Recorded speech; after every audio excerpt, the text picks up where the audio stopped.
Alongo Yeshukro and Amapi, no consapare, the city neck cornerstone then or yet, Sunday Manakin, Kona is in Ganibiro, Alongo, Josovare, Sheuza, season of Matagema, Turgua, Sudan Japan, a Chevia. Alon Timaba, Mimabi Male, no yoga, Pianane Yari, now Tede, no Alet, Pipine, Telare, Kusa and no Nialet, Pipine Mialare,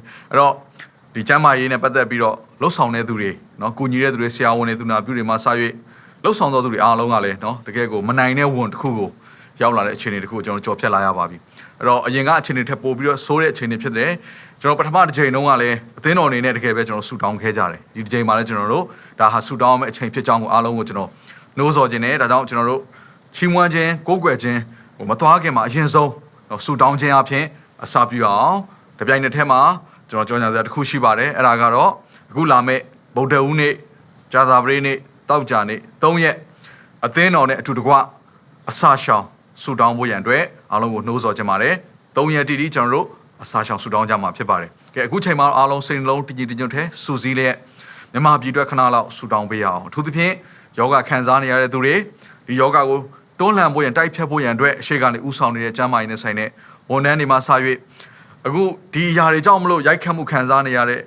နော်အလုပ်ပြုတ်သွားတဲ့သူတွေမှာစနောက်ကျွန်တော်တို့အသင်းတော်ဒီမှာကြီးစုနေသောသူတွေရဲ့ယုံကြည်သူတွေကိုတည်တဲ့သူတွေတဲမှာပေါ့နော်ငွေကြီးပိုင်းဆန်ခက်ခဲမှုတွေရှိနိုင်တယ်နောက်အစားအသောက်ပိုင်းဆန်မှာနော်အခက်ခဲတွေ့တဲ့လူတွေရှိကောင်းရှိနိုင်ပါတယ်ကျွန်တော်တို့အစားအသောက်တွေသွားပြီးတော့ဝေတဲ့အခါမှာကျွန်တော်တို့ကိုဖုံးဆက်တဲ့လူတွေကျွန်တော်တွေ့တဲ့လူတွေထဲမှာဆန်ပြုတ်ကိုစားရတဲ့အချိန်တွေ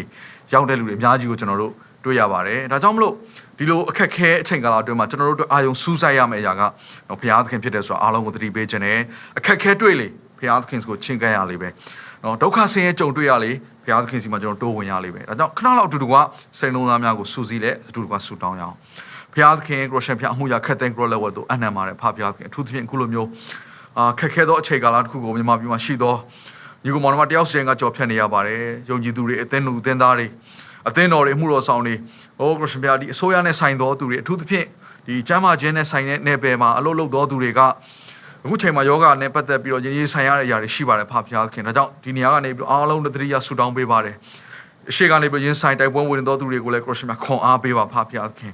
်ခရစ်ယာန်တို့ကိုဉာဏ်ပညာပေးပါအထူးသဖြင့်အစိုးရမင်းများကိုတော့ကောင်းကြီးပေးပါဖဘုရားသခင်ဟိုကူညီမဲ့သူများကိုလည်းဒီနေ့ဒီနိုင်ငံတော်မှာဒီနေ့ဝန်ရံစေပါဖဘုရားသခင်ငွေကြေးအဖြစ်ပါဝင်သောသူတွေလောက်အားအဖြစ်ပါဝင်ဆက်ကပ်သောသူတွေကိုလည်းဆက်လက်၍သူတို့ရဲ့တက်တာထဲမှာခရစ်ယာန်ဖျားဒီနေ့တာ၍လှုပ်ဆောင်ခြင်းသောစိတ်ကိုတာ၍ပေးပါအောင်အထူးသဖြင့်ခရစ်ယာန်ယုံကြည်သူများတို့ဤနေရာကတတိယဆူတောင်းပါတယ်ဖဘုရားသခင်အခုလိုမျိုးခက်ခဲတဲ့အချိန်ကာလမှာဟိုဘေးပင်ညာကိုမချိဘဲနဲ့ကြားတဲ့သတင်းတွေပေါ်မှာရက်တီပြီးတော့တုံ့လှုပ်ခြင်းမရှိဘဲနဲ့ကိုရောရဲ့ဂတိတော်တွေပေါ်မှာရက်တီသောသူတို့ဖြစ်ပေါ်သားဆူတောင်းတဲ့ဖဘုရားသခင်ကိုရောကိုအာယုံဆူဆိုင်ပြီးတော့အသက်ရှင်သောသူတွေဖြစ်ပေါ်သားဆူတောင်းပါတယ်ဟိုဘယ်လောက်ပဲဒုက္ခဆင်းရဲကြုံတွေ့ရတဲ့အချိန်တွေဖြစ်နေပါစေယနေ့ cross ထံကိုတိုးဝင်ဖို့ရနှလုံးသားပြင်ဆင်သောသူတွေဖြစ်ပါစေအခက်ခဲတွေ့လေကိုရောစီကိုတိုးဝင်သောသူတွေဖြစ်ဖို့ယနေ့ဤညကသားဆူတောင်းကောင်းကြီးပေးပါတယ်ဖဘုရားသခင်ရောက်စီတိုင်းကိုရောအထက်မှာခွန်အားဆွမ်းတတ်တဲ့ခိုင်ခန့်စေပါတန်ရှင်သောဝိညာဉ်တော်ဖျားနေဒီမှာဒီသတင်းစကားကိုနားထောင်နေသောသူတွေအခုအတူဆူတောင်းသောသူတွေအသက်တာထဲမှာလည်းခိုင်ခန့်ခြင်းကိုကိုတော်ပေးပါတန်ရှင်သောဝိညာဉ်တော်ဖျားကရောရှင်ဖျားတပါးရီသားလေးပေးနိုင်သောခွန်အားအဆွမ်းတတ်တိဟိုကရောရှင်ဖျားတပါးရီသားလေးယနေ့ပေးနိုင်သောငြိမ်သက်ခြင်းကိုယခုပြင်သွန်းလောင်းပါမိကြောင်းတို့ဆူတောင်းပါတယ်အရင်အချိန်တွေကထက်ပိုပြီးတော့ယခုချိန်မှာကိုတော်ပေးသောငြိမ်သက်ခြင်းကိုလိုအပ်တဲ့အချိန်ဖြစ်တယ်ဒါကြောင့်ကိုတော်ထံမှာတို့တောင်းခံကြပါတယ်ဖဘုရားသခင်ငြိမ်သက်ခြင်းကိုပေးပါကိုတော်ယေရှုပြုပါဖဘုရားသခင်ကုညီမဲ့သူတွေကိုအနီးနားမှာဝန်းရံစေပါထောက်ပံ့မဲ့သူတွေကိုလည်းအနီးနားမှာခရစ်ယာန်ဖျားပို့ဆောင်ပေးတော်မူပါဖဘုရားသခင်နေမှာရှိသောမှုတော်ဆောင်များလည်းခက်ခဲကြုံတွေ့နေရတယ်ဆိုတဲ့သတင်းစကားတွေတို့ကြားနေရပါတယ်ရန်ကုန်မှာရှိသောသူများပင်လည်းယနေ့အစားအသောက်ပိုင်းဆိုင်ခက်ခဲသောသူတွေကြုံတွေ့နေရပါတယ်။အိုးခရစ်ယာန်ဖျားဒီအလုပ်ပိုင်းဆိုင်မှာလည်းယနေ့အလုပ်မရှိတော့တဲ့သူတွေမြောက်များစွာအခုရှိလာပါတယ်။ဒါကြောင့်အခုချိန်မှာအားလုံးကခက်ခဲတဲ့အချိန်ကာလတစ်ခုကြော်ဖြတ်နေရတာဖြစ်တဲ့အတွက်ကြောင့်မလို့ကရောထံမှာခွန်အားကိုတို့တောင်းခံကြပါတယ်။ကရောထံကနမိတ်လက္ခဏာကိုတို့ဒီနေ့မျှော်လင့်ကြပါတယ်ဖဘုရားသခင်ယေရှုတင်တဲ့မြမပြိုခရစ်ယာန်ကျမ်းပါစေပါမြမပြိုပြန်လဲပြီးတော့အသက်တဖန်ပြန်လဲပြီးတော့နိုးထားစေပါမြမပြိုကိုပြန်လဲပြီးတော့ယနေ့ခွန်အားဆွမ်းတဲ့နေ့ပြေဝစေပါဖဘုရားသခင်ဒီအခက်ခဲဒီမှောင်မိုက်ထရတဲ့မြမပြိုကိုဆွဲထုတ်ပါမိကြောင်းကိုရထံမှာတို့ဆုတောင်းကြပါတယ်ဖဘုရားသခင်ဤရာကိုကြော်လွန်စေနိုင်သောသူကကရောရှင်တပါးရီသားလည်းရှိတယ်ဤအချိန်တွေကနေပြီးတော့ယေရှုပြုနိုင်သောသူကကရောတပါးရီသားလည်းရှိပါတယ်ဖဘုရားရှင်ဒါကြောင့်မလို့ယနေ့မြမပြိုကရောတို့အပ်ပါဤဟိုအရင်အချိန်ကထက်ပိုပြီးတော့ယနေ့ကရောယေရှုပြုခြင်းနဲ့မဆာခြင်းနဲ့နမိတ်လက္ခဏာလိုအပ်ကြောင်းတို့ဝန်ခံကြပါတယ်ကရောအလိုတော်သည်မြမပြိုမှာပြည့်စုံပါစေကရောအလိုတော်သည်မြမပြိ ပြည်မှာပြည့်စုံပါစေအဖဖျားသခင်ဟိုဝိညာဉ်ပိုင်းဆိုင်ရာခရစ်ယာန်ဖျားနိုးထခြင်းမြန်မာပြည်မှာယခုအချိန်မှာပင်ဖြစ်ပါစေအဖဖျားသခင်အခက်ခဲဆုံးသောအချိန်မှာဟိုအကောင်းဆုံးသောမင်္ဂလာများကိုဖော်ထုတ်တော်မူသောဖျားယခုလိုမျိုးအချိန်မှာခရစ်ယာန်ဖျားထံကလာတဲ့ထူးခြားသောနမိတ်လက္ခဏာအဖြစ်ဒီနေ့ထူးခြားသောအမှုတွေကိုကိုတော့ပြုပါအောင်ဖဖျားသခင်ကျမ်းမာခြင်းကိုတော့ပေးပါငြိမ်သက်ခြင်းကိုတော့ပေးပါအသက်ရှင်တော်မူသောနာဇရက်မြို့သားယေရှုခရစ်တော်၏နာမကိုအမိပြုရည်နေ့ဆုတောင်းဆက်ကအနံ့ကြပါ၏ဖဖျားသခင်အာမင်အခုချိန်မှာအားလုံးနှလုံးသားများကိုဖွင့်ပြီးတော့ဖျားရှင်ကိုကြိုဆိုရအောင်ကျွန်တော်တို့အခက်အခဲရောက်တဲ့ချိန်တိုင်းမှာနှုတ်ဆက်စက်ကိုဖွင့်ပြီးတော့ချီးမွမ်းကြံသိပ်ပြီးတော့အရေးကြီးပါတယ်ဒါကြောင့်အခုချိန်မှာမိမိရဲ့နှုတ်ဆက်စက်ကိုဖွင့်ပြီးတော့ကျွန်တော်အားပေးချင်ပါတယ်ဒါ TV အစီအစဉ်ပုံစံမျိုးဖြစ်ကောင်းဖြစ်နိုင်တယ်live stream ဒီ Facebook ကနေတော့ကိုယ့်ရဲ့ဖုန်းကနေကြည့်တာဖြစ်ကောင်းဖြစ်နိုင်ပါတယ်ဒါပေမဲ့ကျွန်တော်အားပေးချင်တယ်အတူတကွဖုန်းလေးကိုရှေ့မှာချထားပြီးတော့ပဲဖြစ်ဖြစ် TV ရှေ့မှာပဲဖြစ်ဖြစ်ကျွန်တော်မတ်တက်ရက်လို့ရရင်လည်းမတ်တက်ရက်ပါဒူးထောက်လို့ရရင်ဒူးထောက်ပါရှိတဲ့နေရာကနေနော်လက်များကိုခြိပင့်လက်ဘုရားရှင်ကိုကိုးကွယ်ရအောင်အတူတကွနော်ဘုရားရဲ့ကောင်းမြတ်ခြင်းတွေကိုဝန်ခံမွတ်ဆိုရအောင်ဟာလေလုယာအချင်းတွေပေါ်မှာယက်တည်မဲ့သူတွေမဟုတ်ဘူးဘုရားရှင်ဂရုတော်ပေါ်မှာယက်တည်ပြီးတော့အတူတကွဘုရားရှင်ကောင်းမြတ်ခြင်းတွေကိုဝန်ခံကြွေးကြော်ရအောင်အားလုံးချီးမွမ်းကိုးကွယ်ခြင်းအတွက်နော်အတူတကွပြင်ဆင်ပြီးတော့အတူတကွကိုးကွယ်ချီးမွမ်းကြပါစို့လို့ကျွန်တော်တိုက်တွန်းခွန်အားပေးချင်ပါတယ်ဘုရားခင်ရဲ့ဂျေဇုတော်ကိုဒီလိုကချီးမွမ်းကြရအောင်ဘုရားကကျမတို့ပေါ်မှာနေ့ရက်စံတိုင်းကောင်းမြတ်နေတဲ့ဘုရားရှင်ဖြစ်တယ်မနေ့ကလည်းကောင်းမြတ်တယ်ဒီနေ့လည်းကောင်းမြတ်တယ်နောက်လာမယ့်နောက်ကမှလည်းကောင်းမြတ်အောင်မဲ့ဘုရားရှင်ဖြစ်တယ်နေ့ရက်တိုင်းမှာသူ့ရဲ့ဂျေဇုတော်နဲ့ကျမတို့ကိုရစ်ပတ်ထားတဲ့ဘုရားရှင်ဖြစ်တယ်အာမင်ဒါကြောင့်မို့ဒီနေ့ဘုရားရှင်မြတ်တာဘုရားရှင်ဂရုဏာဘုရားခင်ရဲ့သစ္စာဘုရားခင်ရဲ့ဂတိတော်တွေကိုချီးမွမ်းကြရအောင်မနေ့ယနေ့နောက်ကလည်းမပြောင်းလဲတဲ့ဘုရားခင်ကိုနှလုံးသားအချစ်နဲ့အတန်ကိုလွှင့်ပြီးတော့ဘုရားခင်ကိုရှိတဲ့ရက်ကနေချီးမွမ်းကြရအောင်အာမင်ကျွန်တော်ရှိတဲ့နေရာကနေအာရပါရထိုးပြရှင်ကိုချီးမွမ်းပြီးကိုယ်ွယ်ရအောင်ဟာလေလုယာ Come on Amen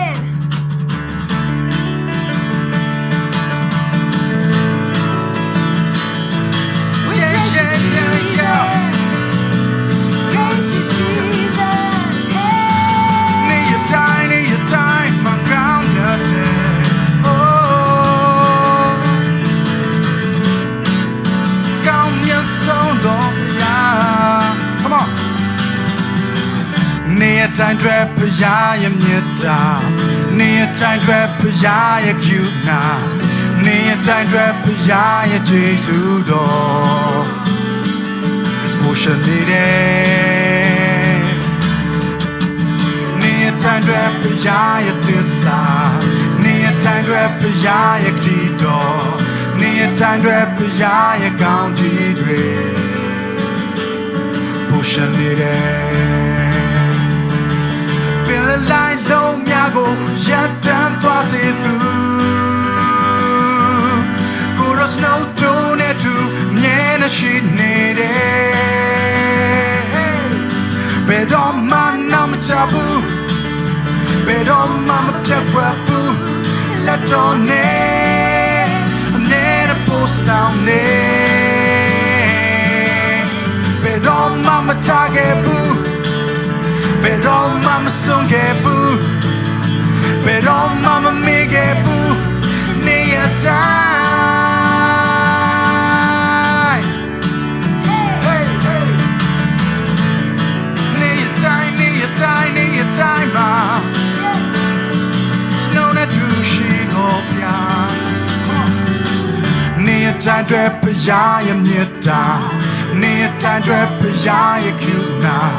နေတိုင်းတွေဖျားရဲ့ဂျေဇုတော်ဘုရားနေတယ်နေတိုင်းတွေဖျားရဲ့သစ္စာနေတိုင်းတွေဖျားရဲ့ဂတိတော်နေတိုင်းတွေဖျားရဲ့ကောင်းကြီးတွေဘုရားနေတယ်ပင်လိုက်လုံးများကိုရပ်တန့်သွားစေသူSnow don't have to never she needed. Tama mi wakayao. Pile line long yago. Shatan toas itu. Kura snow don't have to never she needed. Bedom man nam chabu. Bedom mama piakrabu. Let on it. Never post sound Bedom mama tage boo, hey. Bedom mama songe boo. Pero mama mege boo Niata Hey Niatai Niatai Niatai ma Pisone Niatai Niatai Niatai ma Oh Niatai Niatai Niatai ma Kimyena kamyate Niatai Niatai Niatai Niatai Niatai Come on Pero mam tabu Pero mam piakwabu Letone Miena po saune Pero mama tagebu Pero mama songebu Pero mama megebu Niata Hey 1, 2, 3 Pero mama nama tabu Pero mama piakwabu Letone Miena po saune Pero mama tagebu Pero mama songebu Pero mama megebu Niata Hey Hey hey hey Pero mama nam tabu Pero mama songabu Pero ma Pero ma son piepa Pero ma prem voila Nia dai to know that to shine Hallelujah Hallelujah Nia dai ma to know that to me shi do bia Hallelujah Hallelujah Hallelujah Chini ya ma to know ko so do bia Hallelujah ကျွန်တော်လမ်းပြောင်းနေတဲ့အချိန်မှာကျွန်တော်ကိုလမ်းကိုဖြစ်စေတော်ဘုရားရှင်။တို့ဒီနေ့မှာချီးမွမ်းပါ။ Hallelujah. Yes Lord.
Walking in this place, I worship you. I worship you. You are here, moving in our midst. I worship you. I worship you. You are here, working in this place. I worship you. I worship you. You are waymaker, miracle worker, promise keeper, light in the darkness. My God, that is who you are. You are waymaker, miracle worker, promise keeper, light in the darkness. My God, that is who you are. You are here, touching every heart.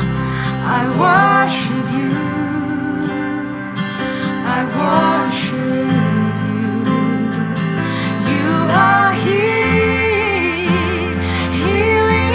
every heart. I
working. You never stop, you never stop working. You never stop, you never stop working. Even when I don't see it, you're working. Even when I can feel it, you're working. You never stop, you never stop working. You never stop, you never stop working. Even when I don't see it, you're working. Even when I can feel it, you're working. You never stop, you never stop working. You never stop, you never stop working. Even when I don't see it, you're working. Even when I can feel it, you're working. You never stop, you never stop working. You never stop, that is who you are. That is who you are. That is who you are. That is who you are. You are we make miracle walk, promise keep, light in the darkness. My God, that is who you are. You are we make miracle walk, promise keep, light in the darkness. My God, that is who you are. That is who you are. That is who you are. Yes, Lord, That is who you are. Oh, that is who you are. Your promise never fails. Yes, Lord. Your promise never fails. That is who you are, Lord. That is who you are. So we praise you. We can't go cheap, now by I'm your zone, you're not cheap, now by oh. Glory, glory, glory to your name. Oh, yes, Lord. Oh, yes. Thank you, Jesus. Great God, you are the God, Jesus, today. သားသမီးတို့အတွက်ခက်ခဲနေတဲ့အချိန်မှာလမ်းကိုဆင်မြဲပြင်ဆင်ပေးတော်ဘုရားနာမတော်ကိုချီးမွမ်းနေ။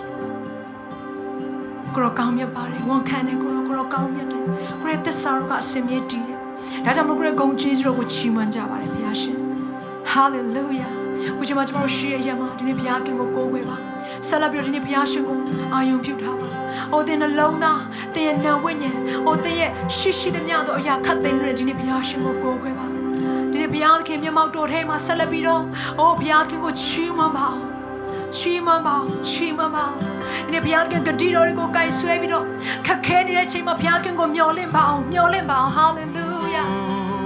Thank you Jesus. Thank you Jesus. Oh. King don't know what is no dread. The king don't know what is no dread. The king don't know what is no dread. Sentiran grido. Ne piace un po' ya. The king don't know what is no dread. The king don't know what is no dread. The king don't know what is no dread. Sentiran grido. Chimoma. The king don't know what is no dread. The king don't know what is no dread. The king don't know what is no dread. Sentiran grido. Mien zondo piyai. We kaya thana na. Tano kuneya. Bien sampe nubi. Tato ubamyama ne time ma kwe ka baby koro di tano hi dore she I don't know ye ne pa oka I don't know how na long jose a pa ye you na to know the potion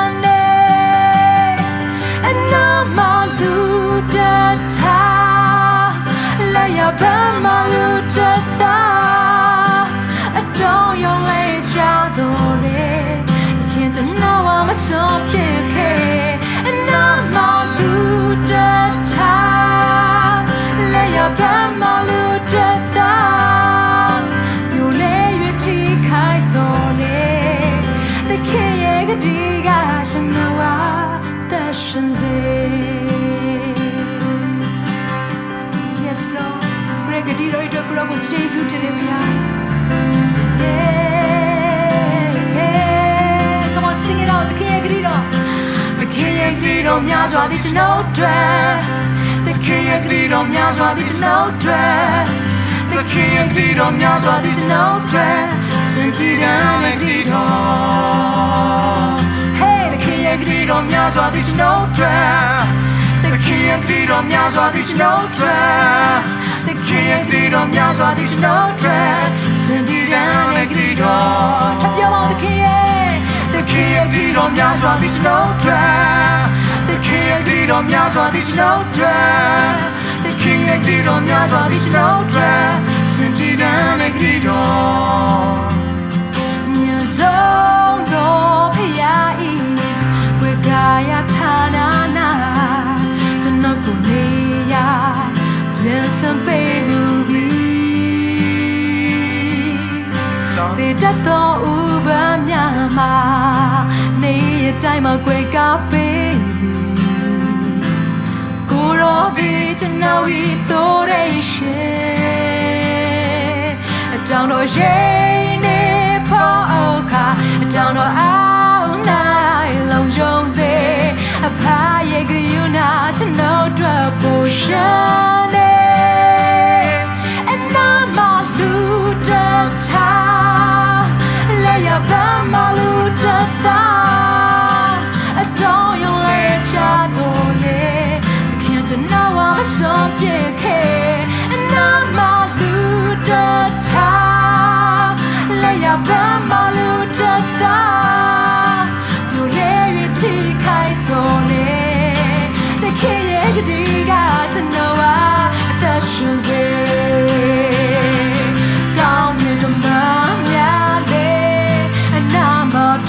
Shabby to no golden in my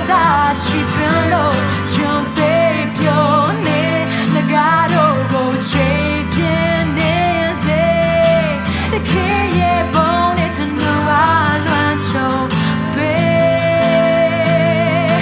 The key, the net to know I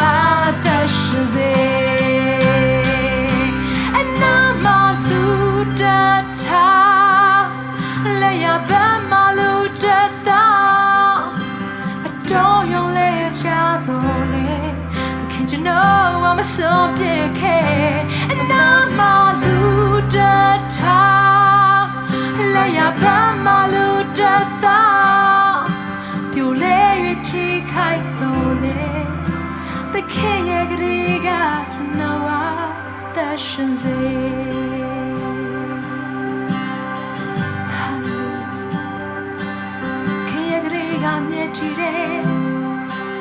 Down like a jane in the day Senti da negrido A un bere grido Son in zere grido Can grido A un zere grido Son in zere grido Cenere te grido Ya ya dai tu grido ve Cenere ye tamma shire grido Oh Chinya mi Goro ye We praise you Jesus We love you, we adore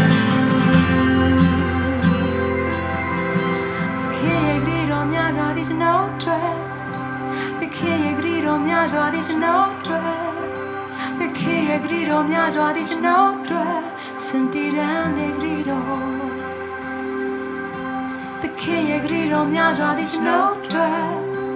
The The king ye gridoများစွာသည်ကျွန်ုပ်အတွက် The king ye gridoများစွာသည်ကျွန်ုပ်အတွက်စင်တီဒန်ရဲ့ grido တပြို The king ye gridoများစွာသည်ကျွန်ုပ်အတွက် The king ye gridoများစွာသည်ကျွန်ုပ်အတွက် The king ye gridoများစွာသည်ကျွန်ုပ်အတွက်စင်တီဒန်ရဲ့ grido Hallelujah ဒီနေ့ဂရဂဒီတော်အတွက်ယေရှုတင်တယ်မပြောင်းလဲတဲ့ဂဒီတော်အတွက်ယေရှုတင်တယ်ဆုံးလင်းစေတဲ့ဂဒီတော်အတွက်ယေရှုတင်တယ်အောင်မြင်ခြင်းပေးတဲ့ဂဒီတော်အတွက်ယေရှုတင်တယ်အခြေအနေရဲ့အထက်မှာအသက်ရှင်ခွင့်ပေးတဲ့ဂဒီတော်အတွက်ကိုရောကိုယေရှုတင်တယ် Hallelujah ဂရနာမတော်ကိုကောင်းချီးပေးတယ်နေရဲ့အစံတိုင်းမှာသားသမီးကိုတတိနဲ့ကြည့်ရှုတော်မူသောဘုရားရှင်ကိုရောဖျားရဲ့နာမတော်ဒီကပါဆက်ဆက်ဘုန်းချွေမင်္ဂလာရှိပါစေသော Hallelujah ရှင်သေးတော်ဟာငတ်မုတ်ပြီးတော့ခေါင်းပါခြင်းကိုရောက်တဲ့အချိန်မှာထာဝရဘုရားရဲ့သားသမီးတွေဖို့ထာဝရဘုရားကအစင်မြတ်အကောင်းဆုံးသောအရာကိုပြင်ဆင်တဲ့အတွက်ကိုရောကိုယေရှုတင်တယ်ဒီသားသမီးအနာမှာရန်သူတွေဝိုင်းနေတဲ့အခါမှာအိုးသားသမီးအနာမှာအိုးကပ်ဘေးတွေတက်ရောက်နေတဲ့အချိန်မှာကိုရောကသားသမီးတွေကိုဂတိပေးခဲ့ပါတယ်အိုးဒီနေ့တည့်ရဲ့အနာမှာလူတစ်ထောင်တည့်ရဲ့လက်ရဘက်မှာလူတစ်သောင်းလဲတော့လဲတင့်ကိုမထိမခိုက်စေဘူးဆိုရယ်ဂတိတော်ကိုသားသမီးတို့ယုံကြည်တဲ့ဝန်ခံတဲ့ဘုရားခင်ဒီနေ့ကိုရောပေးတဲ့အသက်နဲ့အသက်ရှင်တယ်အိုးကိုရောပေးတဲ့အနာကနဲ့သားသမီးတို့အရှိကိုလှမ်းပါတယ်ဘုရားခင်ဒါကြောင့်မလို့ဒီနေ့အသက်တာအားလုံးကိုကိုရောရှင်မှာချထားတယ်ဒီနေ့ကိုရောကိုပဲဂုဏ်ပြုတယ်ကိုရောကိုပဲချီးမွမ်းတယ်ကိုရောကိုပဲကိုးကွယ်မယ်ကျွန်တော်အသက်ရှင်သည့်ရမှာခရစ်တော်အတွက်ဖြစ်တယ်ကျွန်တော်အသက်ရှင်သည့်ရဟာကိုရောကိုကိုးကွယ်ဖို့အတွက်ဖြစ်တယ်ကျွန်တော်အသက်ရှင်သည့်ရဟာကိုရောရဲ့ဘုန်းတော်ဖို့လုံးမှာဖြစ်တယ် Hallelujah ဒီကိုရောကိုချီးမွမ်းတယ်ဂုဏ်ပြုတယ်ချီးမွမ်းခြင်းအလုံးစုံကိုးကွယ်ခြင်းအလုံးစုံဂုဏ်ပြုခြင်းအလုံးစုံနဲ့ခံထိုက်တော်မူသောဖခင်။အိုကိုရောကိုထောမနာပြုလက်ချီးမွမ်းလက်အိုကောင်းချီးမင်္ဂလာအလုံးစုံအိုဟာလေလုယာခံထိုက်တော်မူသောဖခင်ကိုဂုဏ်ပြုတဲ့အခါမှာအသက်ရှင်တော်မူသောယေရှုဖခင်မြတ်သောနာမကိုမြည်ပြဂုဏ်ပြုချီးမွမ်းကိုးကွယ်ကြပါတဲ့ဖခင်မြတ်စွာဘုရားသခင်။ Amen. Amen. ကောင်းတဲ့ဘုရားခင်ကိုအသံကိုလွှင့်ပြီးတော့ချီးမွမ်းပါ။ Oh hallelujah. We praise you. We praise you. We praise you Jesus. Glory, glory, glory to you. Holy is your name, oh God. Hallelujah. Praise you Jesus. We praise you Jesus. Thank you Jesus. Yes Lord.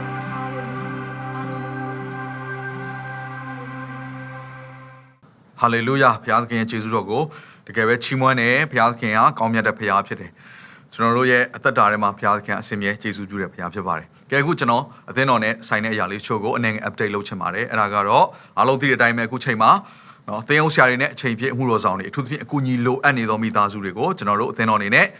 ့မိမိတို့တတ်နိုင်တဲ့အတိုင်းအတိုင်းအစားအသောက်တွေကိုကူညီပံ့ပိုးပေးနေပါတယ်ကျွန်တော်နေကိုအစားအသောက်တွေပို့ဖို့ခက်ခဲတဲ့အတွက်ကြောင့်မလို့ရန်ကုန်မြို့တွင်းမှာကျွန်တော်သွားနိုင်တဲ့နေရာအားလုံးကိုအရောက်သွားပြီးတော့ကျွန်တော်တို့ကူညီပံ့ပိုးနေပါတယ်အဲ့တော့အဲ့ဒါနဲ့ပတ်သက်ပြီးတော့เนาะကျွန်တော်တို့ငွေကြေးတွေလှူဒန်းတဲ့ຢာတွေရှိတယ်နောက်တစ်ခုကအစားအသောက်တွေလာပြီးတော့လှူဒန်းတဲ့ຢာတွေရှိပါတယ်တင်းရလှူဒန်းခြင်းတွေအားလုံးဟာကျွန်တော်တို့စောစောကပြောတဲ့အကူအညီလိုအပ်နေသောအမှုတော်ဆောင်တွေနဲ့မိသားစုတွေစီကိုအရောက်ပို့ဖို့ကျွန်တော်အသင်းတော်အနေနဲ့တာဝန်ယူပါတယ်အဲ့တော့ကူညီလှူဒန်းသောသူတွေအားလုံးကိုလည်းဘုရားခင်အထူးပဲကောင်းကြီးပေးပါစေ။ခဏနေကျွန်တော်တို့အခုလိုမျိုးငွေကြေးပိုင်းဆိုင်ရာလှူဒန်းတဲ့အရာတွေနဲ့ပတ်သက်ပြီးတော့တော်လကောင်းနောက်တစ်ခုက10ဘိုးတစ်ဘို့နော်အလှူငွေချို့သောသူတွေကဦးသီးချို့သောသူတွေကအစာဦးနဲ့ပတ်သက်ပြီးတော့လှူဒန်းတဲ့အရာတွေအခုအမှုတော်ဆောင်တွေကိုကူညီတဲ့အရာတွေမှစ၍စသဖြင့်ဒီငွေကြေးအပြင်အသီးသီးပါဝင်သောသူတွေအတွက်အထူးပဲကျွန်တော်ဒီညကနေပြီးတော့ဆုတောင်းကောင်းကြီးပေးချင်ပါတယ်။အားလုံးကိုလည်းအထူးပဲကျေးဇူးတင်တယ်အထူးဖြင့်ကျွန်တော်တို့အခုလိုမျိုးလိုက်ပြီးတော့เนาะကုညီဝေမျှနေတဲ့အချိန်မှာကြားရတဲ့ပြန်လည်ပြီးတော့ကြားရတဲ့ကျေးဇူးတော်ချီးမွမ်းတဲ့အရာတွေကเนาะတကယ်ပဲဝမ်းမြောက်စရာဖြစ်တယ်ကျွန်တော်တို့သွားပြီးတော့ပို့လိုက်တဲ့ဒီအစားအသောက်လေးတစ်စုံတစ်ခုအားဖြင့်ဟာသူတို့အတွက်ဝမ်းမြောက်ခြင်းဖြစ်တယ်မျှော်လင့်ခြင်းဖြစ်လာတယ်ဘုရားကိုကျေးဇူးတော်ချီးမွမ်းစရာအကြောင်းဖြစ်လာတယ်ဘုရားသခင်ကိုပို့ပြီးတော့မိခိုကိုးစားစရာအကြောင်းနော်ဖြစ်လာတယ်ဆိုတာကိုကျွန်တော်တို့တွေ့ရတယ်ကျွန်တော်စီကို message တွေပြန်ပို့တယ်ဓာတ်ပုံတွေပြန်ပို့ကြတယ်သူတို့အယံဝမ်းသာတယ်ဆိုတဲ့အရာတွေကိုပြောကြတယ်နော်သူတို့အတွက်တကယ်ကိုဒါဆူတောင်းချက်အဖြေရတဲ့အရာတစ်ခုဖြစ်တယ်ဆံပြုတ်နဲ့စားနေရတာဟုတ်နော်ဆံပြုတ်နဲ့နေတိုင်းသွားနေရတဲ့အနေထားနဲ့အခုအိမ်ကိုဆံအိတ်ရောက်လာတယ်ဆိုတော့ဟာသူတို့အတွက်တကယ်ကို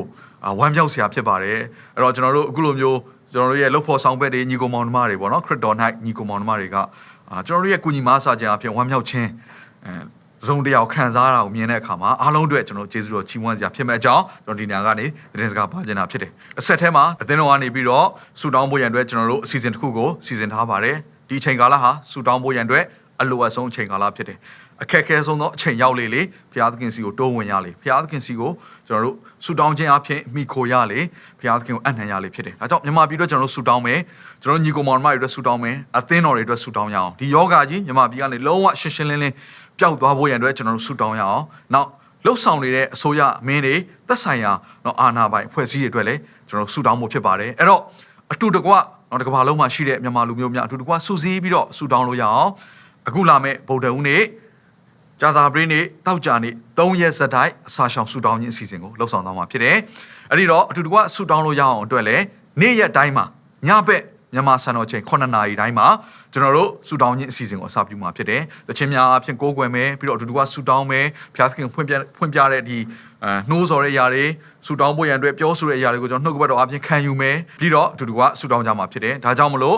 အခုလာမယ့်ဗုဒ္ဓဦးနေ့စပြီးတော့မိမိရှိတဲ့နေရာကနေပြီးတော့အစာတစ်နက်ရှောင်နိုင်သည်ဖြစ်စေတနေ့ကုန်ရှောင်နိုင်သည်ဖြစ်စေအစာရှောင်ပြီးတော့မြန်မာပြည်တွေအတူတူကစိတ်နှလုံးတညီတညွတ်ထဲနဲ့တစ်ကမ္ဘာလုံးမှာရှိသောမြန်မာများနဲ့အတူဆူတောင်းရအောင်လို့ကျွန်တော်အားလုံးကိုနှိုးဆော်ခြင်းနဲ့ကဲအခုချိန်မှာနှုတ်ကပတ်တော်ကိုကျွန်တော်တို့ခံယူရအောင်ဒီနေ့ဘုရားရှင်ဖွင့်ပြမယ်နှုတ်ကပတ်တော်ကိုခံယူခြင်းနဲ့ဘုရားခင်ထဲမှာခွန်အားယူရင်းနဲ့ကျွန်တော်တို့ရဲ့အသက်တာကိုကြော်ဖြတ်ရအောင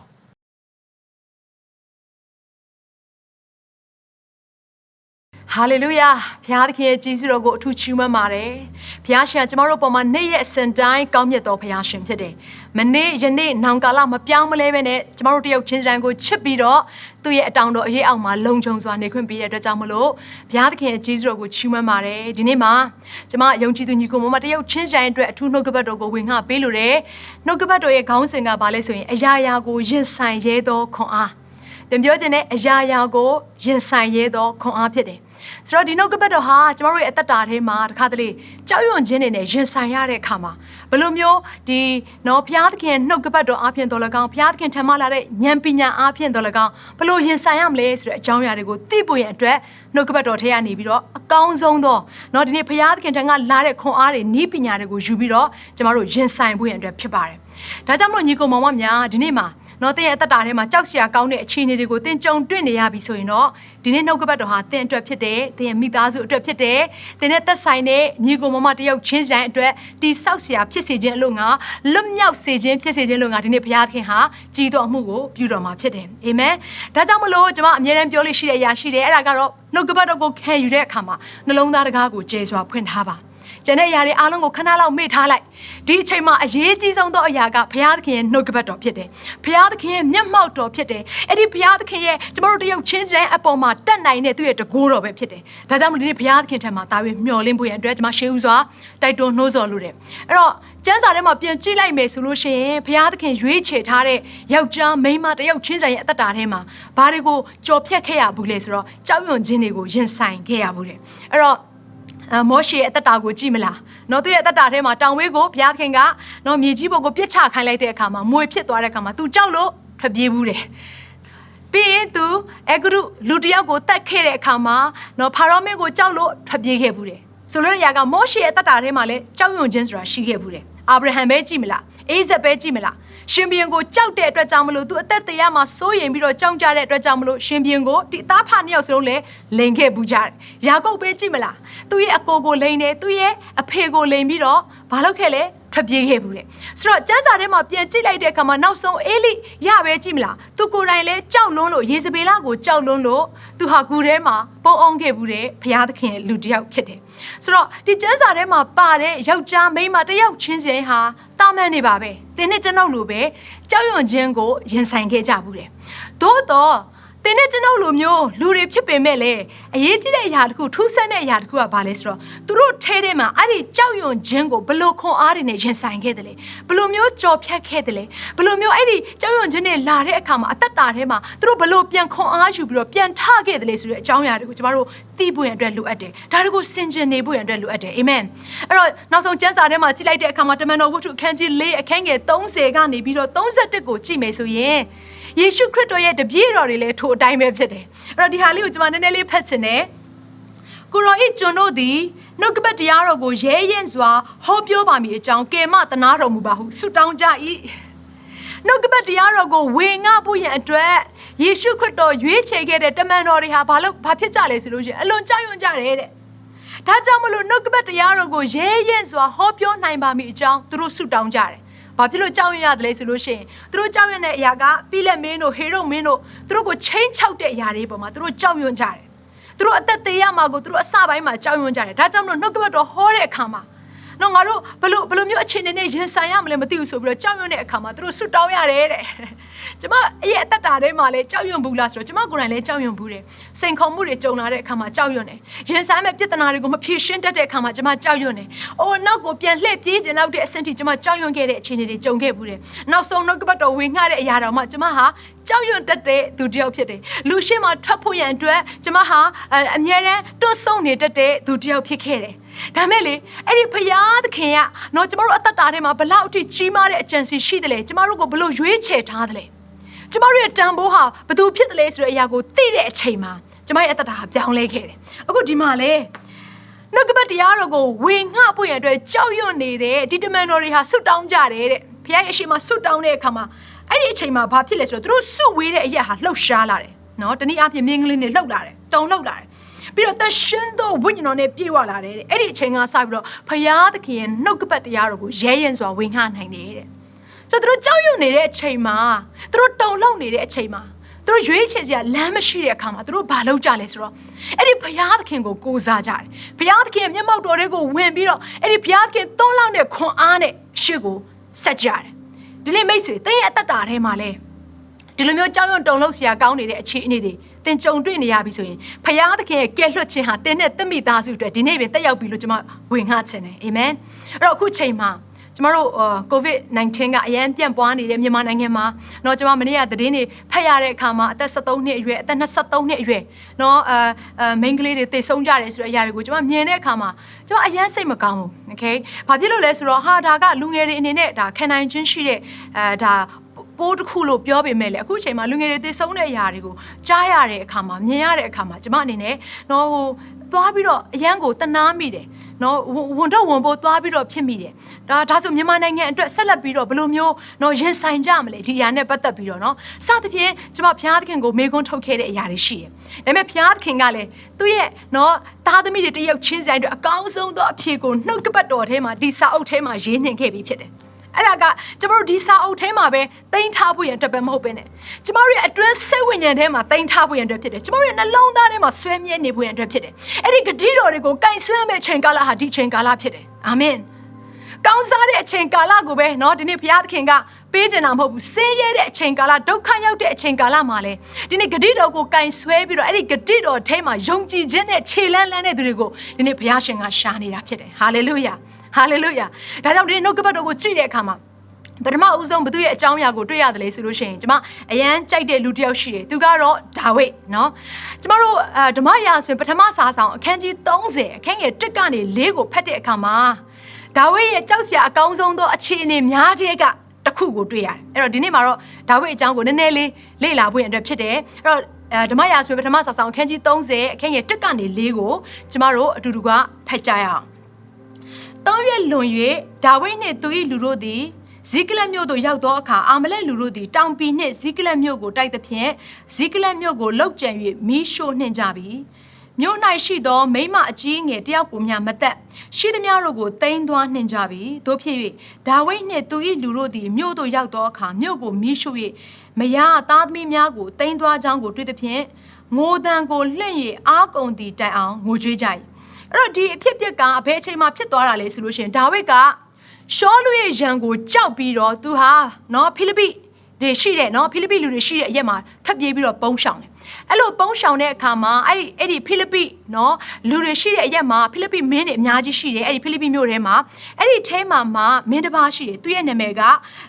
ဘယ်လိုခေါ်လဲဆိုတော့အာခိတ်မင်းလို့ခေါ်တယ်ဆိုတော့အာခိတ်မင်းစီမှာဒါဝိဒ်ကသွားရောက်ပြီးတော့တခါတည်းခိုလုံတာပေါ့ဒါနဲ့အာခိတ်မင်းကိုပြောတယ်ကျွန်တော်ကိုပေါ့နော်ရွာတရွာလောက်ပေးပါကျွန်တော်အာခိတ်မင်းရဲ့အရှိမသစ္စာရှိပါမယ်စသဖြင့်ဒါဝိဒ်ကပြောတဲ့အခါမှာဒါဝိဒ်ကိုမြို့တစ်မြို့ပေးတယ်အဲ့ဒီမြို့ရဲ့နာမည်ကဘယ်လိုခေါ်လဲဆိုတော့ဇီကလပ်လို့ခေါ်တယ်အဲ့တော့ဇီကလပ်မြို့ကိုပေးတဲ့အခါမှာဒါဝိဒ်ကအာခိတ်မင်းရဲ့နော်အရှိမမျက်နှာရဖို့နဲ့သူအကောင်းဆုံးတိုက်ပွဲတွေကိုဝင်ပေးတယ်အကောင်းဆုံးသောလက်ဆောင်ပနာရီနဲ့အာခိတ်မင်းကိုအမြဲတမ်းသူကစိတ်ကျေနပ်စေဖို့နဲ့ပြောတဲ့အခါမှာအာခိတ်မင်းကသူ့ကိုယုံကြည်လာတယ်တနေ့ကျတော့ဖိလိပ္ပိမင်းတွေအားလုံးကဘာလုပ်ကြလဲဆိုလို့ရှိရင်ဒီဣသရေလလူမျိုးတွေကိုသွားတိုက်ဖို့ရန်အတွက်ပြင်ဆင်တဲ့အခါမှာနော်စုယုံတဲ့အခါမှာအာခိတ်မင်းလည်းပါတယ်ဒါနဲ့အာခိတ်မင်းကโอเคအဲ့တော့နော်ဒါဝိဒ်ကအယံသစ္စာရှိတဲ့သူဖြစ်တဲ့အတွက်ကြောင့်မလို့ငါဒါဝိဒ်ကိုခေါ်သွားမယ်ဒီစစ်ပွဲထဲမှာခေါ်သွားမယ်လို့ပြင်ဆင်တဲ့အခါမှာကျန်တဲ့ဖိလိပ္ပိမင်းတွေကမကျေနပ်ကြဘူး မဟုတ်ဘူးဒါဝိဒ်ဆိုတဲ့သူဟာရှောလုရဲ့ဘက်မှာတက်ဆာရှိခဲ့တဲ့သူဖြစ်တယ်ဒါကြောင့်မလို့ငါတို့စစ်တိုက်နေတဲ့အချိန်မှာ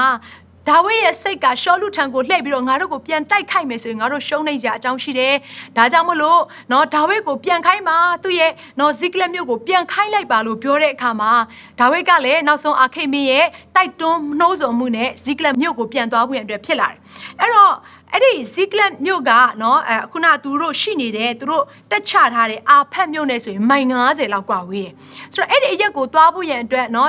သူတို့တွေပြင်ဆင်တဲ့အခါမှာဒီမှာကျန်းစာထဲမှာတော့3ရက်လောက်ကြာတယ်လို့ရေးထားတယ်မင်းတို့မိုင်90ကအလောက်တော့မကြာသင့်ပါဘူးသို့တော်လည်းနော်ဒီသူတို့လမ်းလျှောက်သွားတာလည်းဖြစ်ကောင်းဖြစ်နိုင်တယ်အဲ့တော့ဒီမှာ3ရက်လွန်ရွေးတဲ့ဒါဝိဒ်ဟာတဲ့အဲ့ဒီဇီကလတ်မြို့ကိုပြန်ရောက်သွားတဲ့အခါမှာဘာဖြစ်လဲဆိုလို့ရှိရင်အာမလက်လူတွေကဒါဝိဒ်ရှိတဲ့မြို့ကိုလာရောက်ပြီးတော့တိမ့်ပိုက်ထားတဲ့ဆိုတဲ့အကြောင်းအရာကိုတွေ့ရတယ်။ရှိသမျှကိုမီးရှို့ဖျက်ဆီးလိုက်တယ်။ပြီးတော့သူတို့ရဲ့သားသူတို့ရဲ့မယားနော်သူတို့နဲ့သက်ဆိုင်တဲ့နော်စီးစင်ဥစ္စာတွေအကုန်လုံးကိုယူသွားပြီးတော့တခါတည်းမှာပဲအကုန်လုံးကိုကျွန်အဖြစ်လှုပ်ဆောင်ဖို့အတွက်ခေါ်သွားကြတယ်။ဆိုတော့အဲ့ဒီအရာကိုဒါဝိဒ်ကမြင်တဲ့အခါမှာသူနဲ့အတူတိုက်တဲ့သူကလူ600ရှိတာဟုတ်ဒါဝိဒ်ဘေးနားမှာလူ600ရှိတယ်ဆိုတော့သူနဲ့အတူတိုက်တဲ့လူ600ကသူတို့ရဲ့သားသမီးတွေပါသွားပြီသူတို့ရမ်းချရတဲ့ဇနီးမယားပါသွားတဲ့အခါမှာဘာဖြစ်လဲဆိုတော့အလွန်ငိုကြွေးကြတယ်တဲ့ဘလို့တော့ငိုကြွေးလဲဆိုအခန်းငယ်လေးထဲမှာငိုတန်ကိုလွှင့်၍အားကုန်တည်တတ်အောင်ငိုကြွေးကြ၏တဲ့ဆိုလို့ရကဘလောက်အထ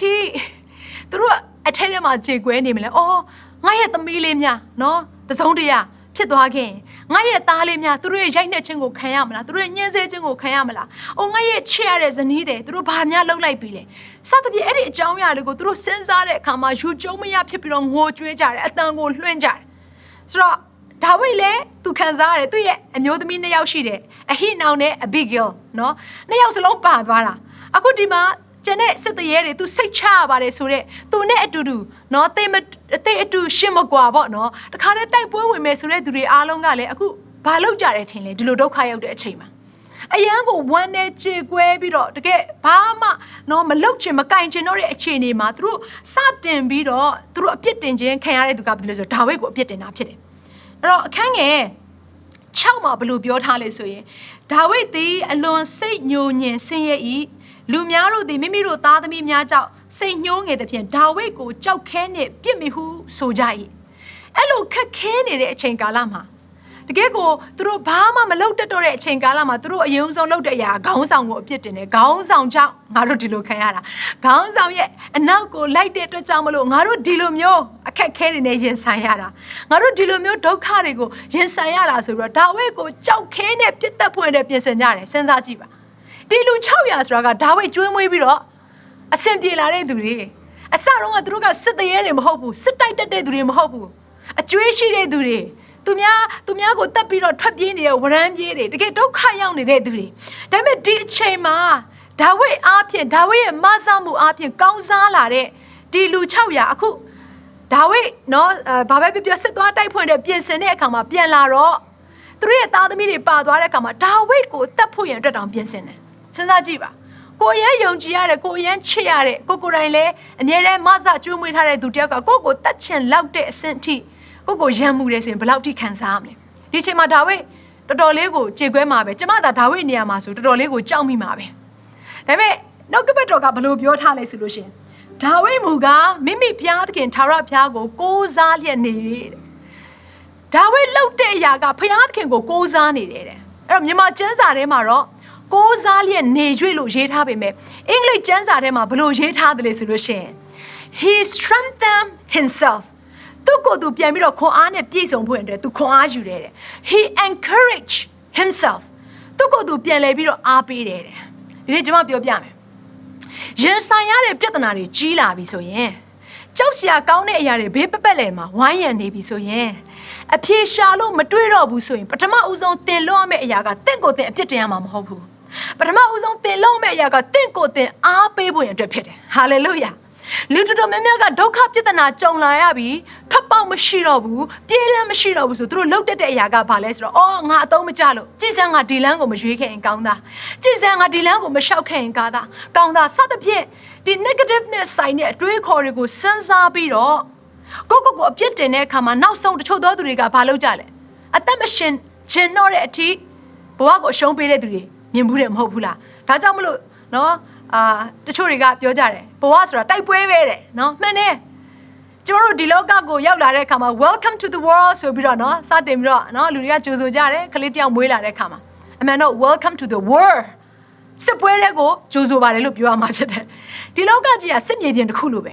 နေ့ရက်စဉ်တိုင်းမှာကျမတို့ဟာတိုက်ပွဲတွေကိုတိုက်နေရတယ်ငငယ်ကလေးကခလေးတယောက်ဆိုရင်ပညာရေးနဲ့ဆိုင်တဲ့တိုက်ပွဲကိုတိုက်ရတယ်မဟုတ်ဘူးလားနည်းနည်းကြီးလာတဲ့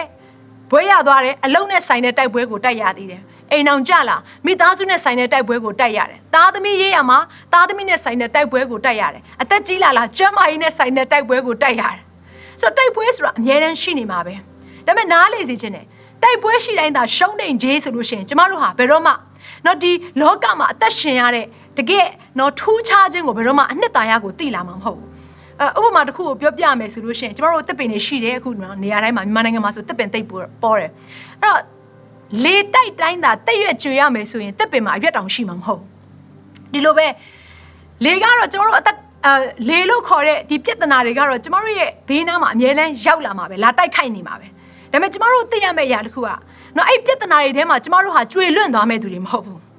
းပြဿနာတွေထဲမှာကျမတို့ဟာဆုံးရှုံးသွားမယ့်သူမဟုတ်ဘူးအဲ့ဒီပြဿနာတွေကပဲကျမတို့အသက်တာကိုခိုင်ခန့်ခြင်းရှိစေဖို့ရန်အတွက်မမမက်သားပြီးရက်တည်နိုင်ဖို့နဲ့အဲ့ဒီပြဿနာတွေကကျမတို့ကိုပြင်ဆင်ပေးနေတာဖြစ်တယ်အာမင်အဲ့တော့အခုဒီမှာကြည့်တဲ့အခါမှာဒါဝိဒ်ကဘုရားခင်ကိုကိုးစားတယ်တဲ့မြန်မာကျမ်းစာထဲမှာအင်္ဂလိပ်ကျမ်းစာထဲမှာဒါဝိဒ်ဟာသူ့ကိုယ်သူအားပေးတယ်တဲ့ဘသူထဲမှာအားပေးလဲဆိုတော့ဘုရားသခင်ထဲမှာသူခွန်အားယူပြီးတော့သူ့ကိုယ်သူအားပေးတယ်ဒါကြောင့်မလို့ကျမ်းစာထဲမှာပြန်ကြည့်လိုက်မယ်ဆိုလို့ရှိရင်ဒါဝိဒ်ပြောတဲ့စကားတွေကတိတ်ပြီးတော့ကောင်းတယ်အဲ့တော့သူ့ကိုယ်သူဘလို့အားပေးတယ်လဲဆိုလို့ရှိရင်ဒီကျမ်းချက်ကလေးကိုကျွန်မဖတ်ပြခြင်းနဲ့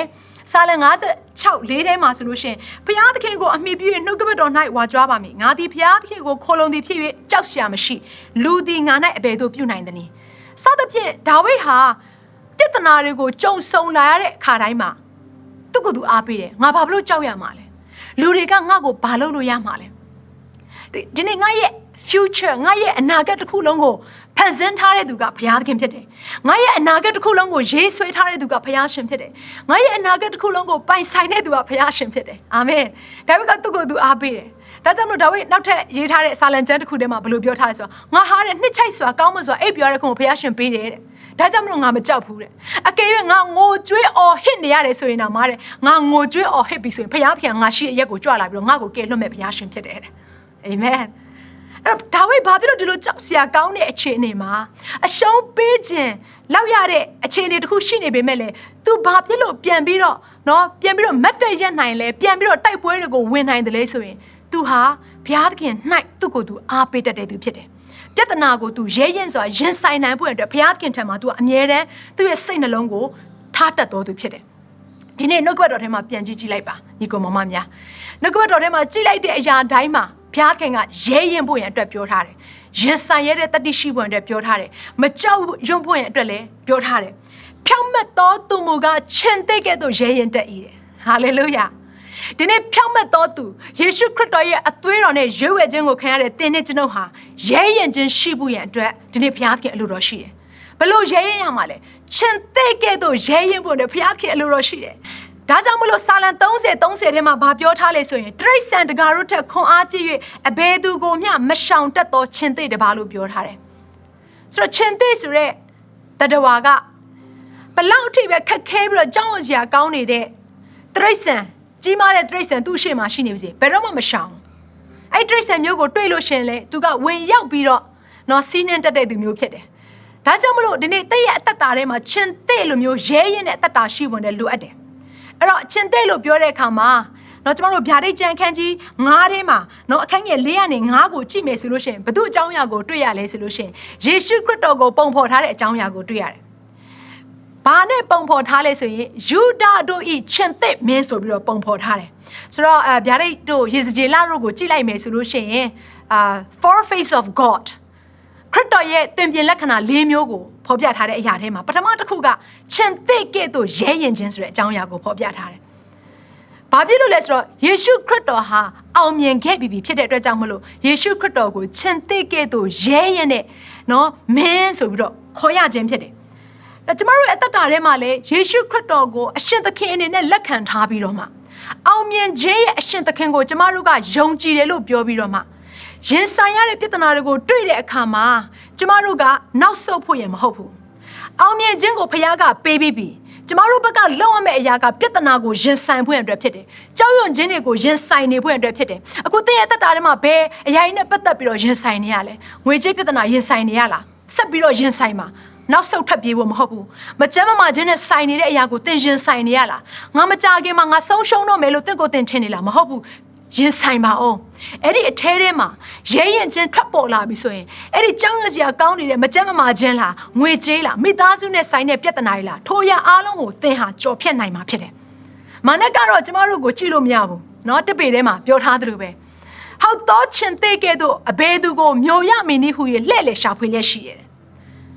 ယေရှုကတော့ယူရာရဲ့ချင်းတဲ့မင်းမာနကတော့ဟောက်တော့ချင်းတဲ့ကဲ့သို့ဆိုတဲ့အရာကအစစ်မှန်မဟုတ်ဘူးcopy လုပ်ထားတာကျမတို့ကိုချင်းချောက်တယ်နော်ချင်းတဲ့တကောင်လိုမျိုးနော်ငါကြောက်စရာကောင်းပါတယ်ဆိုတဲ့သူမျိုးသူကချင်းချောက်တယ်ဒါပေမဲ့တစ်ဖက်မှာသိရမယ့်အရာကကျမတို့ရဲ့အထဲထဲမှာအစစ်မှန်ကရှိနေတယ်အပြင်ကအတူပါတွေကကျမတို့ကိုဘလောက်ပဲတုံလောက်အောင်ခြောက်ချအောင်လုပ်နေပါစေကျမတို့အထဲထဲမှာရှိနေတဲ့အစစ်မှန်ဖြစ်တဲ့ချင်းတဲ့မင်းယေရှုခရစ်တော်ကိုကျမတို့ကယုံကြည်ကိုးစားဖို့ရတဲ့ပဲလိုအပ်တယ်ဒါကြောင့်မလို့တယောအခန်းကြီး၄အခန်းငယ်၄ထဲမှာဗာပြောထားလဲဆိုလို့ရှိရင်ချစ်သားတို့သင်တို့ဒီဖျားသခင်နဲ့ဆက်ဆိုင်ကြ၏လို့ပြောထားတယ်ထိုသူတို့ကိုလည်းအောင်ကြပြီအကြောင်းမူကားသင်တို့ဘက်၌ရှိသောသူသည်လောကဘက်၌ရှိသောသူတဲ့တာရဲ့ကြီးအာမင်ကျမတို့အထဲထဲမှာရှိနေတဲ့ယေရှုခရစ်တော်ဟာဒီတလောကလုံးမှာရှိတဲ့အရာခတ်သိမ်းတဲ့ကြီးမြတ်သောဖခင်ရှင်ဖြစ်တယ်။တလောကလုံးဟာယေရှုခရစ်တော်ရဲ့ခြေဘွားအောက်မှာရှိနေရတာဖြစ်တယ်။အနိုင်ဖြစ်စေအမြင့်ဖြစ်စေအာနာစက်အလုံးစုံကိုအုပ်ဆိုးသောသူဟာကျမတို့အထဲထဲမှာကိန်းဝတ်ပေးနေတဲ့ယေရှုခရစ်တော်ဖြစ်တယ်။ဒါကြောင့်မလို့သင်ဟာဖခင်သားသမီးလို့တင့်ကိုယ်တင်ခေါ်ပေါ်သမုတ်တယ်ဆိုလို့ရှင်ဒီနေ့မှာကြောက်ရွံ့ခြင်းနဲ့ပြဿနာတိုင်းကိုရင်ဆိုင်ရမှာမဟုတ်ဘူးရဲရင်ခြင်းနဲ့ပြဿနာတိုင်းကိုရင်ဆိုင်ရမှာဖြစ်တယ်တုတ်တန်28တစ်ထဲမှာပြောထားတဲ့အတိုင်းပဲပြောင်းမဲ့သောသူဟာရှင်သိကဲ့သို့ရဲရင်နေဆိုတဲ့အတိုင်းပဲသင်ရဲ့တက်တာထဲမှာရဲရင်ခြင်းရှိစေဖို့နဲ့ဖခင်ကောင်းကြီးပေးပါစေသင်ရဲ့တက်တာထဲမှာပြဿနာတွေကိုရင်ဆိုင်နေတဲ့ခွန်အားနဲ့ပြေဝစေဖို့နဲ့ဖခင်ကောင်းကြီးပေးပါစေသင်ရဲ့တက်တာထဲမှာဘလို့ဒုက္ခတွေကိုရင်ဆိုင်နေရပါစေဒီနေ့ဖခင်သခင်ရဲ့ခွန်အားနဲ့ဖြတ်ကျော်တတ်တဲ့ရဲရင်နဲ့အစွမ်းတတ္တိနဲ့ပြည့်စုံဖို့နဲ့ဖခင်ကောင်းကြီးပေးပါစေအာမင်အာမင်ဟာလေလုယာအဲ့တော့နှုတ်ကပတ်တော်ကိုဆက်ပြီးတော့ကြည့်လိုက်မယ်ဆိုလို့ရှိရင်ယေရှုခရစ်တော်အကြောင်းအရာကိုတွေ့ရတယ်เนาะကျမတို့ယောဟန်ခန်းကြီး18အခန်းငယ်3ထဲမှာတွေ့ရတယ်ကျမတစ်ချက်လောက်ဖတ်ချင်တယ်စစ်တရေတဒတ်ကို၎င်းယေဘရဟိအကြီးတို့နှင့်ဖာရိရှဲတို့ဆေလွတ်သောမင်းလူလင်တို့ကို၎င်းခေါ်ခဲ့၍မိအိမ်မိရှုလက်နက်တို့ကိုလက်ဆွဲလျက်လာကြ၏အဲ့တော့ဒီအဖြစ်အပျက်ကဂေသရှေမန်ဥယျာဉ်ထဲမှာယေရှုခရစ်တော်ဟာဆုတောင်းနေတဲ့အချိန်ကာလဖြစ်တယ်။သူသိတယ်မကြခင်မှာယောမစစ်တပ်ဟာသူ့စီကိုလာပြီးတော့နော်သူကိုညှင်းဆဲတော့မယ်ဆိုတဲ့အကြောင်းအရာသိတယ်။ဖမ်းခေါ်သွားမယ်ဆိုတဲ့အကြောင်းအရာသိတယ်။မနှက်ဖြတ်မှာသူကားတိုင်းပေါ်တက်ရမယ်ဆိုတဲ့အကြောင်းအရာကိုယေရှုအားလုံးသိနှင့်မြင်ဖြစ်တယ်။ယေရှုမသိတဲ့အရာတစ်ခုမှမရှိဘူး။အာမင်။ဒါပေမဲ့အဲ့ဒီလောက်အထိကြီးမားတဲ့ပြဿနာကိုသူရင်ဆိုင်ရမယ့်အချိန်မှာတလောကလုံးရဲ့အပြစ်ကိုယူတင်ပြီးတော့သူဟာဒီပြဿနာကိုရင်ဆိုင်ရမယ့်အချိန်မှာအဲ့တော့ तू ဘာလုပ်ခဲ့တယ်လဲဆိုတဲ့အကြောင်းအရာလေးကိုဘယ်လိုမျိုးကြောက်ရွံ့ခြင်းတွေကိုနော်ဘယ်လိုမျိုးရင်ဆိုင်ခဲ့တယ်ဆိုတဲ့အကြောင်းအရာကိုကျွန်မကြည့်စီခြင်းတယ်အဲ့တော့ကျမ်းစာကတော့ဘယ်လိုမှတ်တမ်းတင်ထားလဲဆိုတော့စစ်တရေတဒက်လို့ကျမ်းစာကမှတ်တမ်းတင်ထားတယ်ယေရှုကိုလာဖမ်းတဲ့သူကစစ်တရေတဒက်ယောမစစ်သားတွေထဲမှာမှလက်ရွေးစင်ဖြစ်တဲ့စစ်တရေတဒက်လုံးကယေရှုကိုလာပြီးတော့ဝန်းရံတာစစ်တရေတဒက်မှာလူပညာလောက်ရှိလေဆိုရင်သူတို့ကယောမစစ်သားတွေကိုဖွဲ့စည်းတဲ့အခါမှာလူအယောက်300ကနေ600လောက်နော်သူတို့ကဖွဲ့စည်းထားတယ်အဲ့တော့ကဲပြောတန်ကုန်เนาะ600လောက်လာပြီးတော့ယေရှုကိုဝိုင်းထားတယ်ဆိုပါစို့ဆိုတော့အဲ့လိုယေရှုကိုဝိုင်းထားတဲ့အခါမှာအဲ့လူတွေကဘာပြောလဲဆိုတော့เนาะသူကယေရှုခရစ်တော်ရှာနေတဲ့အတွက်ကြောင့်မလို့เนาะယေရှုခရစ်တော်ကဘာပြောလဲဆိုတော့မင်းတို့ဘသူကိုလာရှာတယ်လေဒါနဲ့ယေရှုအဲ့လိုမေးလိုက်တဲ့အခါမှာအဲ့ဘက်ကယောမเนาะမင်းအရာရှိတွေတကယ်ကိုအကြီးအကဲတွေကဘာပြောဆိုငါတို့လာရှာတာယေရှုခရစ်တော်ကိုလာရှာတယ်သူတို့ယေရှုခရစ်တော်ရဲ့အရှိမရှိနေတာဒါပေမဲ့ယေရှုခရစ်တော်ကိုမမှတ်မိဘူးဒီအချိန်မှာနားလည်မယ့်ຢာကယေရှုခရစ်တော်ဟာတကိုးကြီးတဲ့ဖခင်ဆိုတာလေနားလည်စေခြင်းနဲ့သူကသာနော်ဒီလူတွေအားလုံးကိုရင်ဆိုင်ဖွင့်တယ်သူ့ရဲ့တကိုးကိုသူ့ရဲ့အာနာကိုထုတ်ပြီးတော့သူသုံးလိုက်လို့ရတယ်ဒါပေမဲ့ तू မသုံးအဲ့တော့ဒီအချိန်မှာလေယေရှုခရစ်တော်ကိုဒီလူတွေကမမှတ်မိကြဘူးဒါနဲ့ယေရှုကဘာပြောလိုက်လဲဆိုတော့မင်းတို့ရှာနေတဲ့သူဟာငါပဲမင်းတို့ရှာနေတဲ့သူကငါပဲဆိုတဲ့စကားကိုပြောလိုက်တဲ့အချိန်မှာဘာဖြစ်သွားလဲဆိုလို့ရှိရင်ပြဿနာကိုထိတ်တက်ရင်ဆိုင်လိုက်တဲ့အခါမှာဘာဖြစ်သွားလဲဆိုရင်အဲ့ဒီသူ့ရဲ့ဘေးနားမှာရှိတဲ့ယောမစစ်သားတွေအားလုံးကအနောက်ကိုလန်ကြတယ်တဲ့အရှိဟုံနဲ့အနောက်ကိုလန်ထွက်သွားတာဆိုလိုတဲ့အရာကဘာကိုပြောချင်လဲဆိုတော့ဒီနေ့ပြဿနာကိုရင်ဆိုင်ရတဲ့အခက်အခဲကိုရဲရင်ချင်းနဲ့ ထွက်ပြီးတော့ရင်ဆိုင်လိုက်တဲ့အခါမှာအနားမှာရှိတဲ့ပြဿနာကကျမတို့ရဲ့အဝေးကိုလက်ဆန်သွားနိုင်တဲ့အထိတကိုးနဲ့ပြည့်စုံနေဆိုတဲ့အရာကိုပြောခြင်းဖြစ်တယ်အာမင်ကျမတို့အသက်တာထဲမှာကြောက်ရွံ့နေဖို့နဲ့ဘုရားသခင်လိုတော့မရှိဘူးယေရှုခရစ်တော်ပြခဲ့တဲ့ဥပမာကိုကြည့်ပါဒါနဲ့အဲ့ဒီချိန်မှာဘာဖြစ်တယ်လဲဆိုလို့ရှိရင်နော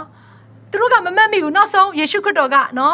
်ငါပဲဖြစ်တယ်လို့နောက်တစ်ခေါက်ထပ်ပြောတဲ့အခါမှာဒါနဲ့ပေတရုကဘာကိုလုပ်လဲဆိုတော့ဓာတ်ကိုထုတ်ပြီးတော့အဲ့မှာနော်အဲ့စမှုတယောက်ရဲ့နေရွက်ကိုဖျက်လိုက်တယ်ဖျက်လိုက်တဲ့အခါမှာယေရှုကပေတရုကိုဘာပြန်ပြောလဲဆိုတော့မဟုတ်ဘူးငါအခုငါတောက်ရမယ့်ခွက်ကိုငါမတောက်ရသေးဘူးလေပေတရုကိုတတိပေးလိုက်တဲ့အချိန်ကျမှအဲ့ဒီအချိန်မှာယောမစစ်သားတွေအားလုံးကပြန်လဲပြီးတော့တတိဝင်လာပြီးတော့မှယေရှုခရစ်တော်ကိုဖမ်းခေါ်တယ်ဆိုတော့ယေရှုခရစ်တော်ကခွင့်ပြုလိုက်တဲ့အချိန်မှနော်ငါတောက်မယ်ဒီခွက်ကိုငါတောက်မယ်ဆိုပြီးတော့ခွင့်ပြုလိုက်တဲ့အချိန်မှပဲယောမစစ်သားတွေကသူ့ကိုဖမ်းလို့ရတာဖမ်းခွင့်ရသွားတာဖြစ်တယ်အဲ့တော့နားလေစီခြင်းတဲ့အရာတစ်ခုကပြဿနာကိုကြုံလာပြီဆိုရှောင်ပြေးဖို့အတွက်မစင်စားပါနဲ့ပြဿနာကိုကြုံလာပြီဆိုလို့ရှိရင်ငါရှုံးနေတော့မယ်လို့လည်းမစင်စားစေချင်ဘူးပြဿနာကိုကြုံလာပြီဆိုလို့ရှိရင်ငါမှာနီးလန်းရှိတယ်ငါမှာဖျားရှိတယ်ငါမှာအားကိုးရမယ့်သူရှိတယ်ငါရဲ့အနာဂတ်ကိုရေးဆွဲထားတဲ့သူရှိတယ်ငါမှာမျှော်လင့်ခြင်းရှိတယ်ဆိုတဲ့အတွေးအခေါ်ကိုတွေးနေရမှာဖြစ်တယ်ဟာလေလုယာအဲ့တော့ four face of God နော်ယေရှုခရစ်တော်ရဲ့အသွင်အပြင်နောက်ထပ်တစ်ခုတည်းမှာဘာပါလဲဆိုတော့ရွှေလင်းယုံပါတယ်နော်ပထမ face ကချင်းတဲ့ဒုတိယ face ကဘာလဲဆိုတော့ရွှေလင်းယုံဖြစ်တယ်ဒါကြောင့်မလို့ဟေရှာယအခန်းကြီး40အခန်းငယ်31ထဲမှာဘာပြောထားလဲဆိုလို့ရှိရင်ထာဝရဘုရားကိုမျှော်လင့်သောသူတို့မူကားအားပြေးကြလိမ့်မည်ရွှေလင်းတာကဲ့သို့မိမိတို့အတောင်ကိုအသက်ပြုပြင်ကြလိမ့်မည်ပြေးတော်လည်းမပင်ပန်းခရီးသွားသောအခါမမောရကြဆိုလဲအတိတ်ပဲကနော်ဒီရွှေလင်းယုံဆိုတဲ့အရာကနော်ငှက်အမျိုးအစားကသူကအမြင့်မှာပြန်တန်းမှုအတွက်သူကဖန်ဆင်းခံထားရတဲ့နော်တတဝါတစ်ခုဖြစ်တယ်ဒါကြောင့်မလို့သူအမြင့်မှာပြန်တန်းနိုင်ဖို့အတွက်ရွှေလင်းဟာအသက်ကြီးလာပြီမဲ့လည်းထပ်ပြီးတော့ပြန်တန်းနိုင်ဖို့အတွက်သူ့မှာပြင်ဆင်တဲ့အရာတွေရှိတယ်ဆိုတော့သူကအသက်ကြီးလာတဲ့အခါမှာအတောင်တွေကျွတ်သွားတဲ့အချိန်တောင်မှသူကဘယ်တော့မှလက်မလျှော့ဘူးသူကတခါတည်းနေကိုကြည့်ပြီးတော့ခွန်အားယူပြီးတော့မှသူ့ရဲ့အတောင်တွေကိုပြန်အသက်ထွက်လာဖို့ရဲ့အတွက်သူကပြင်ဆင်တတ်တဲ့တတဝါမျိုးဖြစ်တယ်အဲ့ဒါကြောင့်မလို့ကျမတို့ရဲ့အသက်တာထဲမှာလည်း four face of God ဖြစ်တဲ့ second မှာဖြစ်နေတဲ့ရှိနေတဲ့ဒီရွှေလင်းယုံဆိုတဲ့တတဝါလိုမျိုးပဲယေရှုခရစ်တော်ဟာတဲ့အမြင့်မှာရှိတဲ့သူဖြစ်တယ်အရာခတ်သိမ်းကိုတတ်နိုင်တဲ့သူဖြစ်တယ်အရာခတ်သိမ်းကိုတရားစီရင်တဲ့သူဖြစ်တယ်အဲ့ဒီယေရှုခရစ်တော်ရဲ့the second one ပေါ့နော်ဒီ eagle ကိုပုံဆောင်တဲ့အရာကအရာခတ်သိမ်းကိုပြန်ပြီးတော့အမြင့်ဆုံးမှာတရားစီရင်မယ်ဘုရားရှင်ဖြစ်တယ်ဆိုတဲ့အကြောင်းအရာကိုရည်ညွှန်းနေခြင်းဖြစ်တယ်ဒါကြောင့်မလို့ယေရှုခရစ်တော်ဟာအရာခတ်သိမ်းကိုတရားစီရင်ပြီးတော့အရာခတ်သိမ်းကိုအုပ်ဆိုးတဲ့အရှင်ဖြစ်တဲ့အတွက်ကြောင့်မလို့ကျမတို့ကလည်းယေရှုခရစ်တော်အတိုင်းပဲအမြင့်မှာပြန်တန်းတဲ့သူတွေဖြစ်ဖို့အတွက်လိုအပ်တယ်အာမင်တခုခုဆိုလို့ရှိရင်တခါတည်းကြက်ကလေးငှက်ကလေးလိုပဲ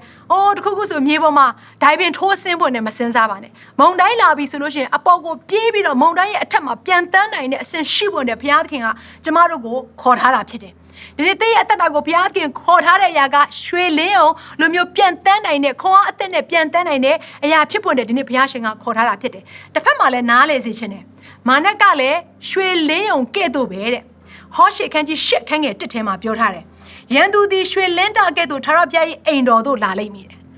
အခုနကျွန်မပြောခဲ့ပြီးမဟုတ်လားဟောက်တော်ချင်းတဲ့ကဲ့သို့ဘုရားရဲ့လူတွေကိုလာလှည့်စားတယ်အခုဒီမှာလဲဟောရှေ၈တစ်ထဲမှာရွှေလင်းတာကဲ့သို့ဘုရားသခင်ရဲ့အိမ်တော်ကိုလာလိမ့်မယ်ဒါကြောင့်မလို့ရန်သူကတော့အယောင်ဆောင်ထားတဲ့ရွှေလင်းတာပေါ့ဒါပေမဲ့ကျမတို့ကကြတော့အယောင်ဆောင်ထားတဲ့သူတွေမဟုတ်ဘူးကျမတို့ရဲ့ဖြစ်ချင်းအမှန်ကိုကရွှေလင်းတာဖြစ်နေတာတနည်းအားဖြင့်ရွှေလင်းယုံဖြစ်နေတာဒါကြောင့်မလို့ကျမတို့ဟာရန်သူကိုရင်ဆိုင်တဲ့အခါမှာမကြခင်မှာရောက်လာမဲ့ရန်သူကျမတို့ကိုဖျက်ဆီးမဲ့ရန်သူကိုကျမတို့ရင်ဆိုင်တဲ့အခါမှာကြောက်ရွံ့နေလို့မရအောင်ရွှေလင်းတာကဲ့သို့လာမယ်ကော်ပီလုပ်ထားတယ်ရန်သူကတော့ဒါပေမဲ့ကျမတို့ဟာယေရှုခရစ်တော်အထဲထဲမှာစစ်မှန်တဲ့ယေရှုခရစ်တော်ကအထဲထဲမှာရှိနေတဲ့အတွက်ကြောင့်မလို့ရွှေလင်းတာစစ်မှန်အနေနဲ့ကိုယ့်ရဲ့အသက်တာကိုထုတ်ဖော်ပြသဖို့အတွက်လိုအပ်တယ်ကြောက်ရွံ့နေလို့မရအောင်အာမင်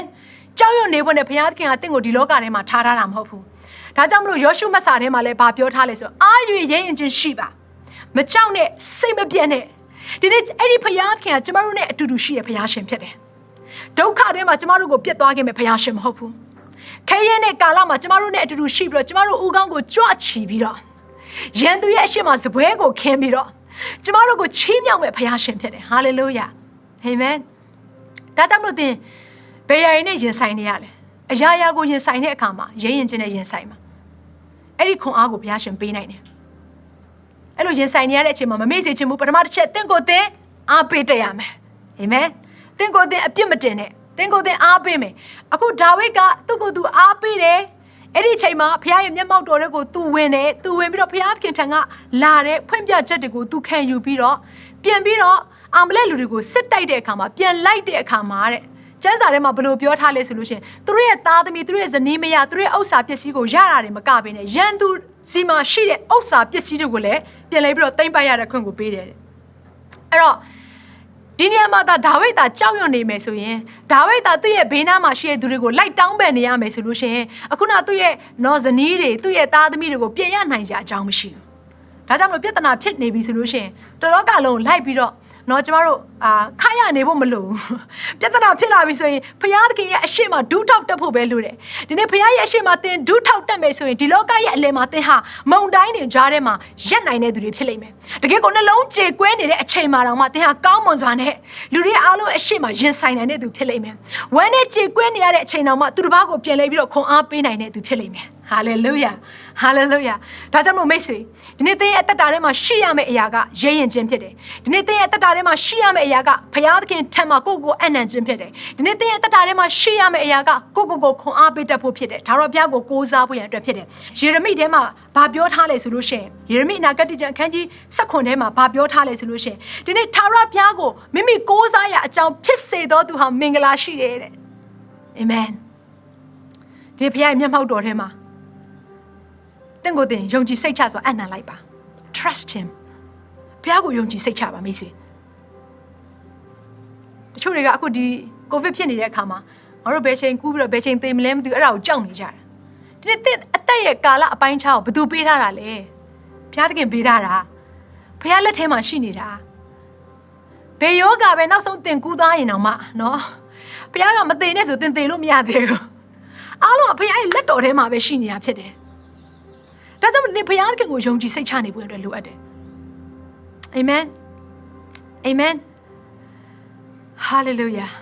ာဒါကြောင့်ဘယ်အရာကိုမှသင်မကြောက်ရွံ့ပါနဲ့ဘုရားမျက်မှောက်တော်ထဲမှာနေ့ရက်အစတိုင်းတိုးဝင်ပါဒါပေမဲ့ဘုရားမျက်မှောက်တော်ထဲမှာတိုးဝင်တဲ့အခါမှာရန်သူကိုတိုက်နိုင်တဲ့ခွန်အားကိုရတယ်ယေရှုခရစ်တော်ကလည်းပြဿနာကိုရင်ဆိုင်တဲ့အခါမှာရဲရင်ချင်းနဲ့ရင်ဆိုင်တဲ့အခါမှာဘာဖြစ်လာလဲဆိုတော့ရန်သူဟာအနောက်ကိုစုပ်ပြေးသွားတဲ့အထိတကယ့်ကိုလွင့်စင်သွားတဲ့အထိဖြစ်လာတယ်မဟုတ်ဘူးလားတမန်တော်တွေဟာလည်းရဲရင်ချင်းရရှိလာဖို့အတွက်ဘုရားသခင်ထံမှာတောင်းခံတဲ့အခါမှာသူတို့အသက်ကိုသေးပါစေနော်ဘုရားရဲ့နှုတ်ကပတ်တော်အတွက်ဝင်ခါရမယ်ဆိုရဲဆုံးဖြတ်ကြီးတွေရလာတယ်မဟုတ်ဘူးလားအဲ့ဒါကဘယ်တဲကနေရလာတဲ့အရာလဲဘုရားမျက်မှောက်တော်ထဲမှာရလာတဲ့အရာတွေပဲကိုခွန်အားပေးတဲ့ခြင်းတွေကနေပြီးတော့နှုတ်ကပတ်တော်နဲ့ခွန်အားပေးတာကိုပြောတာနော်နှုတ်ကပတ်တော်နဲ့ခွန်အားပေးပြီးတော့တိဆောက်တဲ့အရာတွေကရလာတာမဟုတ်ဘူးလားအာမင်ဆက်ပြီးတော့တိဆောက်ပါဘာမှကြောက်စရာမလိုယေရှုခရစ်တော်အားဖြင့်သင်ဟာအရာခတ်သိမ်းကိုတတ်နိုင်တဲ့သူဖြစ်တယ်အာမင်ဖိလိပ္ပိထဲမှာပြောထားမှုလားခရစ်တော်အားဖြင့်ခတ်သိမ်းတော်မူတို့ကိုငါတို့တက်ဆွဲနိုင်တယ်သင်အခုရင်ဆိုင်နေရတဲ့ကြောက်ရွံ့ခြင်းတွေနဲ့ပတ်သက်တဲ့အရာအားလုံးကိုခရစ်တော်နဲ့ရင်ဆိုင်ကြည့်ပါသူတို့ဘာတွေတုံ့လို့သူတို့တင်တုံ့လို့မှာမဟုတ်ဘူးကျမကတော့မတုံ့လို့ဘူးဘာဖြစ်လို့လဲအဲ့ဒီခရစ်တော်ရဲ့အထဲထဲမှာကျမအသက်တာကိုအနံ့ထားလို့ဖြစ်တယ်ဒီနေ့သင်ရဲ့အသက်တာကိုယေရှုခရစ်တော်ထဲမှာအနံ့ကြည့်ပါသင်ဟာထူးခြားသောသူဖြစ်လိမ့်မယ်သူတို့ဘာတွေတုံ့ယူနေသူတို့သင်ဟာတုံ့ယူတတ်တဲ့သူဖြစ်လာမှာမဟုတ်ဘူးကြောက်ရွံ့နေတတ်တဲ့သူဖြစ်လာမှာမဟုတ်ဘူး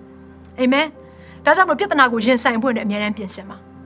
ါကြောခိုင်းဖို့နဲ့မပြင်ဆင်ပါနဲ့တင့်ကိုဖခင်ရွေးချယ်ထားတာအောင်မြင်သောသူအနေနဲ့ရွေးချယ်ထားတာဖြစ်တယ်အောင်မြင်သောသူလို့တစိမ့်တက်ထားပြီးတော့လှုပ်ဆောင်နေတဲ့အရာတွေစဉ်းစားတွေးခေါ်နေတဲ့အရာတွေကကြောက်ရွံ့သောသူတရားလို့မဖြစ်ဖွင့်အတွက်အရေးကြီးပါတယ်အာမင်အဲ့တော့နှုတ်ကပတ်တော်ကိုဆက်ကြည့်တဲ့အခါမှာ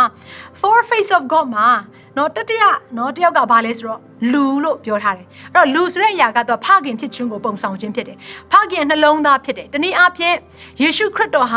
ဒီလောကမှာကျမတို့အတွက်လာရောက်ပြီးတော့ကိုယ်စားကျမတို့ခံစားမယ့်အရာတွေအားလုံးအတွက်ကိုယ်စားဝင်ရောက်ပြီးတော့ယူဆောင်ပေးသွားတဲ့အရာကိုလည်းပုံဆောင်တယ်တနည်းအားဖြင့် intercessor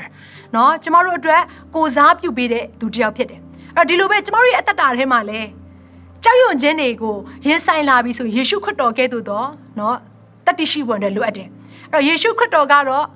တလောကလုံးရဲ့အပြစ်တွေတလောကလုံးခံရမယ့်အရာတွေအတွက်ယူဆောင်သွားပြီးတဲ့အခါမှာတကယ်ရဲရင်ခြင်းအပြည့်နဲ့တကယ်ကိုစားခံပေးသလိုပဲကျမတို့အသက်တာထဲမှာလဲဟာအခုထမ်းနေရတဲ့ဝန်ထုတ်တွေကိုကျမတို့ကြည့်ပြီးတော့ကြောက်ရွံ့နေဖို့မဟုတ်ဘူးအခုတင်ထမ်းနေရတဲ့ဝန်ထုတ်ကကြောက်ရွံ့ခြင်းကတင်းရဲ့မိသားစုအတွက်ဖြစ်ကောင်းဖြစ်လိမ့်မယ်ဒါမှမဟုတ်နော်တင်တကယ်ကိုနော်တင်းရဲ့အသင်းတော်အတွက်ဖြစ်ကောင်းဖြစ်လိမ့်မယ်ဘယ်လိုပဲဖြစ်နေပါစေသင်ဟာအဲ့ဒီဖခင်သခင်ခေါ်ထားတဲ့ခေါ်ခြင်းထဲမှာပါဝင်နေတဲ့သူတယောက်ဖြစ်တဲ့အတွက်ကြောင့်မလို့ ကြောက်ရွံ့နေပွင့်တယ်မလို့အပ်ဘူးယေရှုခရစ်တော်ကဲ့သို့သော intercessor ဖြစ်စေခြင်းနဲ့ယေရှုခရစ်တော်ကဲ့သို့သောဒီပြဿနာတွေဂျားထဲမှာမှဝင်ရောက်ပြီးတော့ကိုစားပြုပြီးတော့သူဖြစ်ပွင့်တယ်လိုအပ်တယ်အခုချိန်ကာလမှာကိုဗစ်ဖြစ်တဲ့အခါမှာဘယ်နှစ်ယောက်ကများဒီမြို့ကိုကိုရောမဖြတ်စည်းပါနဲ့လို့ဆုတောင်းပေးတဲ့သူတွေရှိနေလေအမတင်မိသားစုပြဿနာဖြစ်နေတဲ့အခါမှာတင်းရဲ့ပတ်ဝန်းကျင်မှာတကယ်ကိုတုံလုံးကြောက်ရွံ့နေတဲ့သူတွေကိုတင်တွေ့တဲ့အခါမှာကိုတော့သူတို့အထဲထဲမှာကြောက်ရွံ့ခြင်းကိုဖယ်ရှားပေးပါဆိုပြီးတော့တင်ဆုတောင်းပေးဘူးလားအဲ့ဒီရကတော့နော်နှုတ်ကပတ်တော်ထဲမှာတွေ့ရတယ်အဲ့တော့ဘုရားသခင်ကလည်းပြောထားတယ်သူကဘယ်လိုပြောထားလဲဆိုလို့ရှိရင်ယေဇကျေလ20နှစ်အခန်းငယ်30ထဲမှာဤမြို့ကိုမဖျက်ဆီးစေခြင်းကတဲ့ကာကွယ်တော်သူမြို့ရိုးပြက်ပေါ်မှာရက်၍စီတားတော်သူကိုတယောက်မျှရှာ၍မတွေ့ဘူးတဲ့ဒီနေ့ကျမတို့ဟာဒီအချိန်ကာလမှာရဲရင်ချင်းအပြည့်နဲ့ဖခင်ရဲ့မျက်မှောက်တော်တွေကိုတိုးဝင်ပြီးတော့လူတိုင်းအတွက်ဆုတောင်းပေးရမယ့်အချိန်ကာလဖြစ်တယ်လူတိုင်းအတွက်ကိုစားပြုပြီးတော့ကိုကိုရအကြောက်ရွံ့နေလို့မရအောင်လူတိုင်းအတွက်ကိုစားပြုပြီးတော့နော်ဆုတောင်းပေးရမယ့်အချိန်ကာလဖြစ်တယ်အဲ့ဒီအချိန်မှာတင့်ရဲ့ရဲရင်ချင်းနဲ့ဖခင်ရဲ့မျက်မှောက်တော်တွေကိုတိုးဝင်ပြီးတော့ဆုတောင်းပေးခြင်းအပြင်ဒီမြို့ဟာတတ်တာစရာအကြောင်းရှိလိမ့်မယ်ကျမတို့ရဲ့မိသားစုနဲ့တတ်တာစရာအကြောင်းရှိလိမ့်မယ်ဒီနှုတ်ကပတ်တော်ကိုဘုရားရှင်ပြောတယ်ဒါကြောင့်မလို့ယုံကြည်သူများတင့်ကိုဘုရားခင်ခေါ်ထားတဲ့အရာကပေါ်နေပေါ်စားနော်တကယ်ကိုအရာရာတိုင်းကိုလက်လျှော့အရှုံးပေးတတ်ဖို့ရတဲ့ဘုရားခင်ခေါ်ထားတာမဟုတ်ဘူးရင်ဆိုင်ရဲဖို့ဘုရားခင်ကတင့်ကိုခေါ်ထားတာဖြစ်တယ်နောက်ထပ် four face of God မှာနောက်ထပ်တစ်ခုကဘာလဲဆိုလို့ရှိရင် ox ပေါ့နော်တနည်းအားဖြင့်နွားရဲ့ပုံသဏ္ဍာန်ဆိုတော့နွားရဲ့ပုံသဏ္ဍာန်လို့ပြောတဲ့အခါမှာ तू က sacrifice လုပ်တဲ့အရာကိုလည်းပြောခြင်းဖြစ်တယ်တနည်းအားဖြင့်ရစ်ပူဇော်ခြင်းဆိုတဲ့အဓိပ္ပာယ် sacrifice ဆိုတဲ့အဓိပ္ပာယ်ကိုထပ်ပြီးတော့ကျွန်တော်တို့နားလည်အောင်ပြောပြမယ်ဆိုလို့ရှိရင်တော့စွန့်စားရတဲ့အရာနော်တနည်းအားဖြင့်အဆုံးရှုံးခံရတဲ့အရာမျိုးတနည်းအားဖြင့်ပေးဆက်ရတဲ့အရာမျိုးကိုပြောခြင်းဖြစ်တယ်အဲ့တော့ယေရှုခရစ်တော်ဟာကျွန်တော်တို့အတွက်ပေးဆက်ခဲ့လားဆိုတော့ပေးဆက်ခဲ့တယ်ဘယ်မှာပေးဆက်ခဲ့ကြောင်းကိုသက်သေပြခဲ့လေကားတိုင်ပေါ်မှာပေးဆက်ခဲ့ကြောင်းကိုသက်သေပြခဲ့တယ်သူသာကြောက်ရွံ့နေတတ်တဲ့ဖျားဖြစ်တယ်ဆိုရင်ကားတိုင်ပေါ်တက်เสียအကြောင်းမရှိဘူးယေရှုခရစ်တော်ကားတိုင်ပေါ်တက်ခြင်းကသူ့ရဲ့ရဲရင်ခြင်းကိုထုတ်ပြလိုက်ခြင်းပဲဟာလေလုယာသူ့ရဲ့တက်နိုင်ခြင်းကိုထုတ်ပြလိုက်ခြင်းပဲဒါကြောင့်မလို့ကျွန်တော်တို့ရဲ့အသက်တာထဲမှာလည်းနော်တကယ်ကိုခံရမယ့်ဒုက္ခပြဿနာတွေကိုမြင်လာတဲ့အခါမှာစွန့်စားရတဲ့သူတွေဖြစ်ပါကြောက်ရွံ့တုန်လှုပ်တဲ့သူတွေမဖြစ်ပါနဲ့အာမင်တတိရှိတဲ့သူတွေဖြစ်ဖို့အတွက်လိုအပ်တယ်တခါတလေခရစ်ယာန်အသက်တာကဘလို့အသက်တာတွေဖြစ်နေကြလဲဆိုလို့ရှိရင်အယိုးပြော့ခရစ်ယာန်လိုပဲတနည်းအားဖြင့်တစ်ခုခုကြုံတွေ့ရမယ်ဆိုရင်ပြဿနာထဲမှာတခါတည်းပြော့ခွေနော်ပုံလေးလဲသွားတတ်တဲ့အသက်တာတွေဖြစ်ကြတယ်အမှန်တော့ဘုရားခင်ကကျမတို့ကိုတန်မာစေချင်တာတကယ်ကိုဒီဒုက္ခပြဿနာတွေထဲမှာတကယ်ကိုရင်ဆိုင်ရတဲ့သူဖြစ်စေချင်တာအဲ့တော့နွားရဲ့အလုပ်ကိုကြည့်လိုက်တဲ့အခါမှာနွားကဘာလုပ်လဲထုံရက်တော်သူဖြစ်တယ်ဆိုတော့ဘလောက်ပဲစူးပေါ်တဲ့နေရာဖြစ်နေပါစေဘလောက်ပဲကြောက်တွေပေါ်တဲ့နေရာဖြစ်နေပါစေဘာလို့ လဲနွားဟာဒီမြေကြီးမှာကောင်းသောမြေဖြစ်လာဖွင့်တဲ့နွားဟာထုံရက်ရတယ်မဟုတ်ဘူးလားတကယ်ကိုမြေရိုင်းတစ်ခုလုံးကိုလှပတဲ့စိမ့်လန်းဆူပြတဲ့နေရာဖြစ်လာဖို့ရတဲ့ဒီနွားကထုံရက်ပေးတယ်မဟုတ်ဘူးလားအဲ့ဒီအချိန်မှာ तू ပင်ပန်းတာရှိတယ်အဲ့ဒီအချိန်မှာ तू ဝန်တွေကိုထမ်းရတာရှိတယ်အဲ့ဒီအချိန်မှာနော် तू တကယ်ကိုအားနဲတဲ့အချိန်တွေ तू ကြုံရပါလိမ့်မယ်ဒါပေမဲ့နွားဟာနော် तू လောက်ရမယ့်အရာကိုပြီးစီအောင်လုပ်တတ်တဲ့နော်တရိစ္ဆာန်တစ်မျိုးဖြစ်တယ်ဒီလိုပဲကျမတို့ရဲ့အသက်တာထဲမှာလည်းရင်ဆိုင်မဲ့ပြဿနာရှိလာပြီဆိုလို့ရှိရင်ထိုင်ရမယ့်ဝန်တုပ်တွေရှိလာပြီဆိုဆက်ပြီးတော့သွားပါအောင်ပြေးပါအောင်ပြေးရမယ့်လမ်းကိုအဆုံးတအောင်ပြေးပါအောင်အာမင်ချူတော်သူတွေကကျမပြီးခဲ့တဲ့အပတ်ကကျမကိုဖုန်းခေါ်တဲ့အမျိုးသမီးတစ်ယောက်ရှိတယ်။ तू ဘဲကကျမရဲ့ဖုန်းနံပါတ်ကို तू ရရှိလဲမသိဘူး။ तू လည်းဒီလိုပဲနော်အရန်ခေါ်ခြင်းတယ်ဆိုပြီးတော့တယောက်ကသူ့ကိုပေးလိုက်တယ်ဆိုပြီးတော့ तू ဖုန်းခေါ်လာတယ်။ဖုန်းခေါ်လာတဲ့အခါမှာ तू ဘာပြောလဲဆိုလို့ရှင်တော်တော်တနာစရာကောင်းတယ်။သူရဲ့ခင်မွန်းတဲ့ဟာမယုံကြည်သူဖြစ်တယ်။မယုံကြည်သူဖြစ်တဲ့အခါမှာနော်ကလေးကိုနော်သူတို့ရဲ့နော်ဆိုင်ရာပေါ့နော်တခြားဘာသာရေးထုံးတမ်းစင်လာထဲမှာတွတ်သွင်းဖို့အတွက်ပြောလာတယ်နော်သားကလေးဖြစ်တဲ့အခါမှာနော် तू ကလည်းသားဦးဖြစ်တဲ့အတွက်ကြောင့်မလို့ तू ကမပေးချင်ဘူး तू သားလေးကိုဖခင်သခင်အတွက်ပဲစက္ကန့်အနှံ့ခြင်းနဲ့နောက်ဆုံးမှာလင်မြန်းနှစ်ယောက်ကွဲသွားတယ်လင်မြန်းနှစ်ယောက်ကွဲသွားပြီးတော့သားလေးက၄နှစ်ပဲရှိသေးတယ်အဲ့ဒီအချိန်မှာကလေးနဲ့သူနဲ့ဒီလိုကိုဗစ်ကာလမှာရုန်းကန်ရတဲ့အခါမှာအဆင်မပြေတဲ့အခါမှာကလေးကိုမိဘမဲ့ဂေဟာကိုပို့တယ်အဲ့တော့ तू ကတခြားတနေရာမှာအလုပ်လုပ်ပြီးတော့ तू နေရတယ်တလားလောက်ကြာတဲ့အခါမှာကလေးက၄နှစ်သားလေးဖြစ်တဲ့အခါမှာ तू ရမ်းလွမ်းတယ်အဲ့နဲ့ तू ကျမကိုရင်ဖွင့်တယ် तू ငိုတယ်ကျမဘလို့ဆက်လုပ်အောင်လဲကျမကိုဘာမှငွေကြေးထောက်ပံ့ဖို့ရတယ်ကျမပြောနေရမဟုတ်ကျမအခုလိုအပ်တဲ့အရာဆရာမကြီးကအားပေးတဲ့စကားကျမလိုချင်တယ်ကျမဒီပြဿနာတွေကိုထမ်းတဲ့အခါမှာအဆုံးတိုင်အောင်ထမ်းနိုင်ဖို့အတွက်ကျမကိုအားပေးတဲ့စကားလေးပဲပြောပေးပါတယ်အဲ့ဒီချိန်မှာ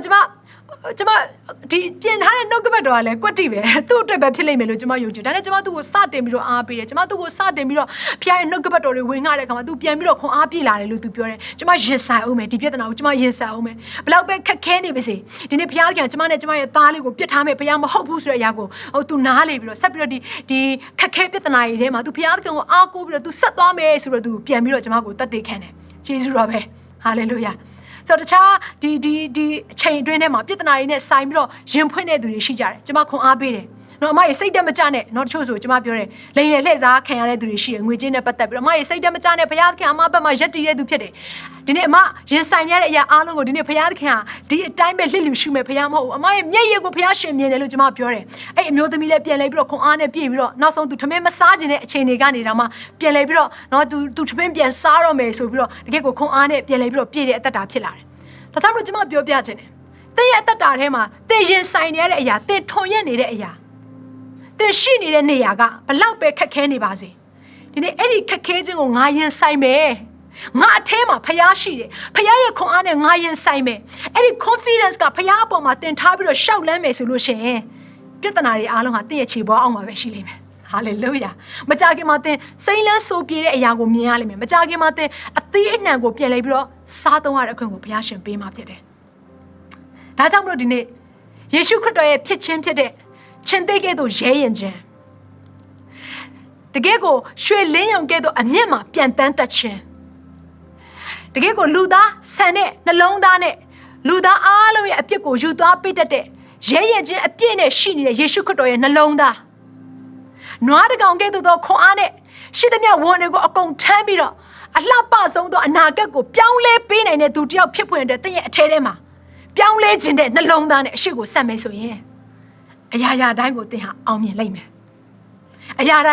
ုင်းကိုသင်ဟာဖြတ်ကျော်နိုင်တဲ့သူဖြစ်လိမ့်မယ်အာမင်သင်ရဲ့နာမည်ကအောင်မြင်တော်သူတဲ့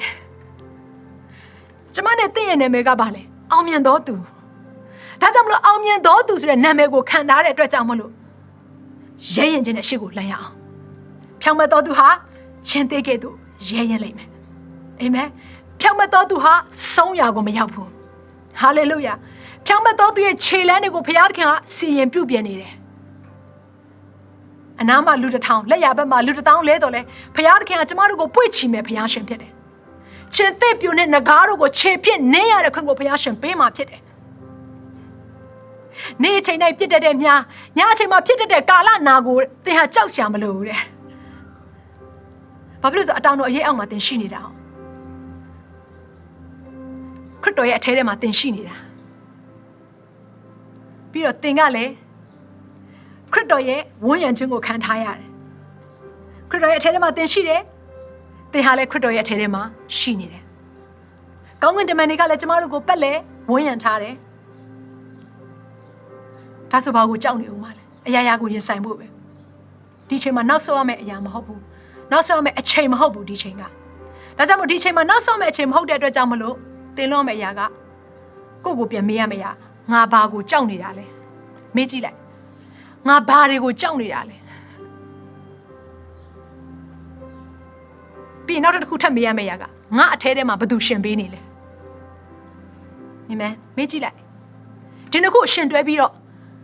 ့အဖြေရလာပြီဆိုလို့ရှင်ရင်ဆိုင်လိုက်ငါဘာကိုကြောက်နေရလဲဥမာဆိုငါကျမ်းမာခြင်းနဲ့ပတ်သက်တဲ့အရာကိုကြောက်နေရလားဒါဆိုတော့နောက်တစ်ခုကငါအထဲမှာဘယ်သူရှင်ပေးလဲယေရှုခရစ်တော်ရှင်ပေးနေယေရှုခရစ်တော်ဘလို့ဖရားမျိုးလဲကျမ်းမာခြင်းကိုပေးတော်ဖရားဒါဆိုရင်ဆိုင်ရုံပဲမဟုတ်ဘူးလားတော့တင်ငွေကြေးအခက်အခဲပြဿနာကြုံတွေ့နေရလာ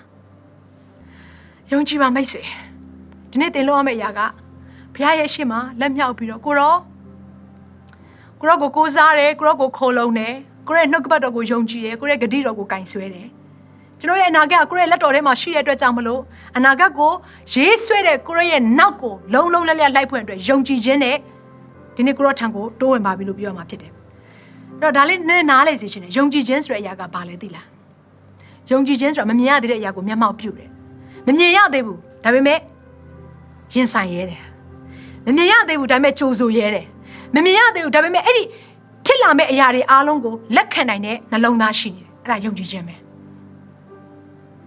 နောက်တစ်ခုယုံကြည်ခြင်းဆိုတာဘာလဲဖခင်ပြောသောစကားတိုင်းကိုယုံရဲတော်သူ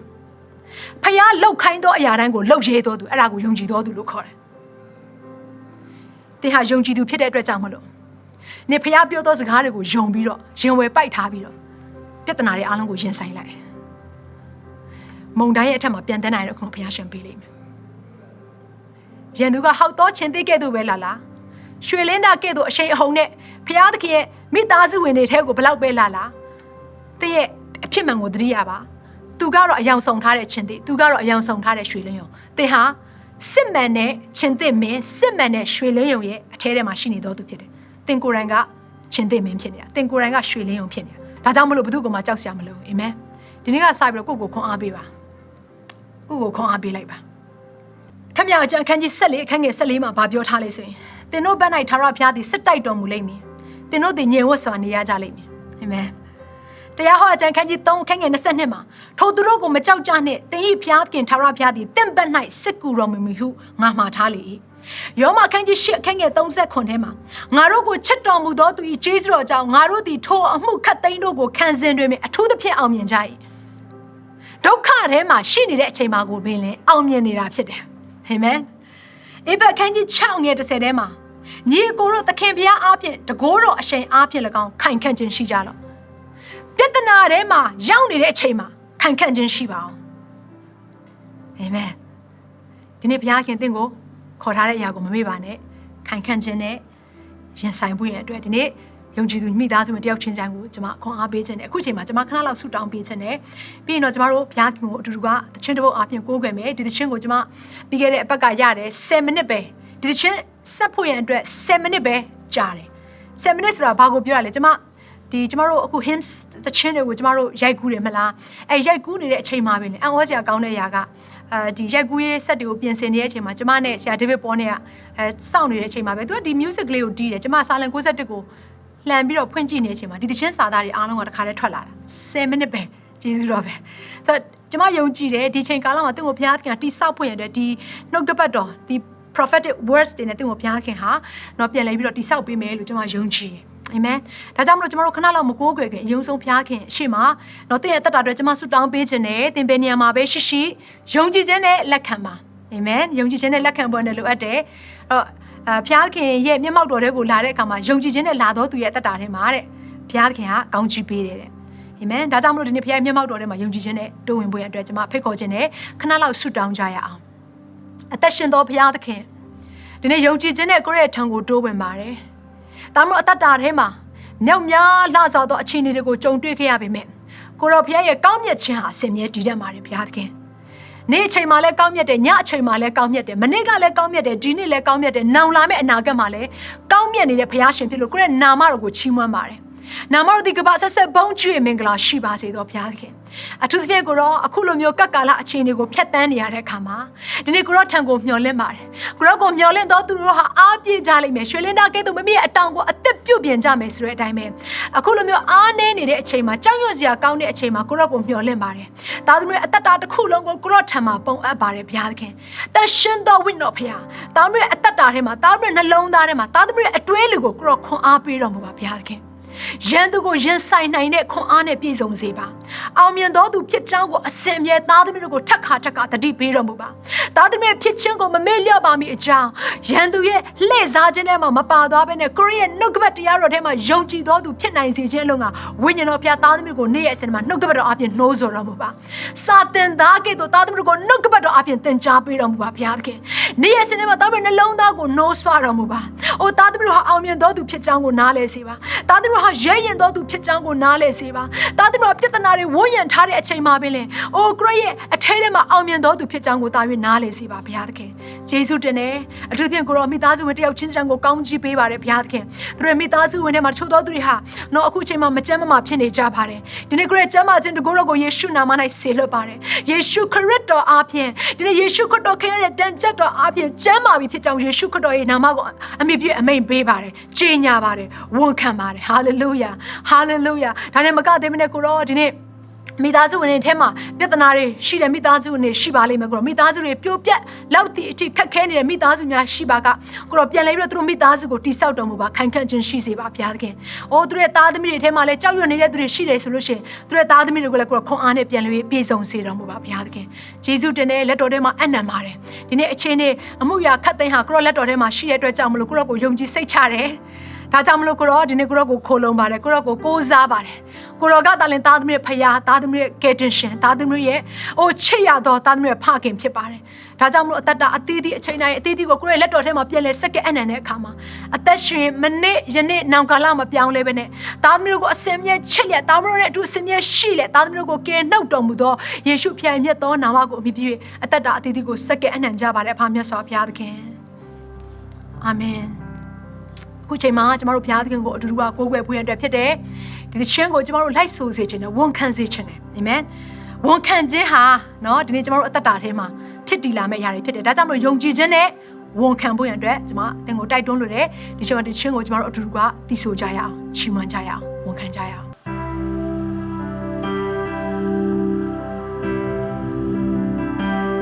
We trust in your promises, oh God. The King agreed on me as well, did you know dread? The King agreed on me as well, did you know dread? Sentid and agreed on, sing it out. The King agreed on me as well, did you know dread? The King agreed on me as well, did you know dread? Sentid and agreed on. Sentid and agreed on. Sing it one more time. The King agreed on me as well, did you know dread? The King agreed on me as well, did you know dread? Sentid and agreed on. Sentid and agreed on. Amyan zondo piyai kwekaya thana na chanokuneya bien sampe movie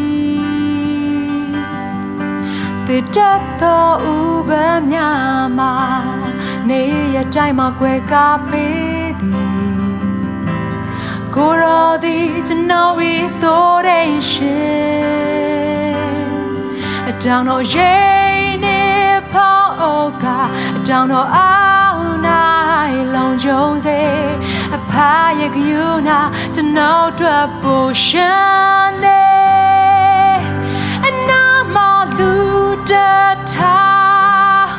le ya ba ma lu ta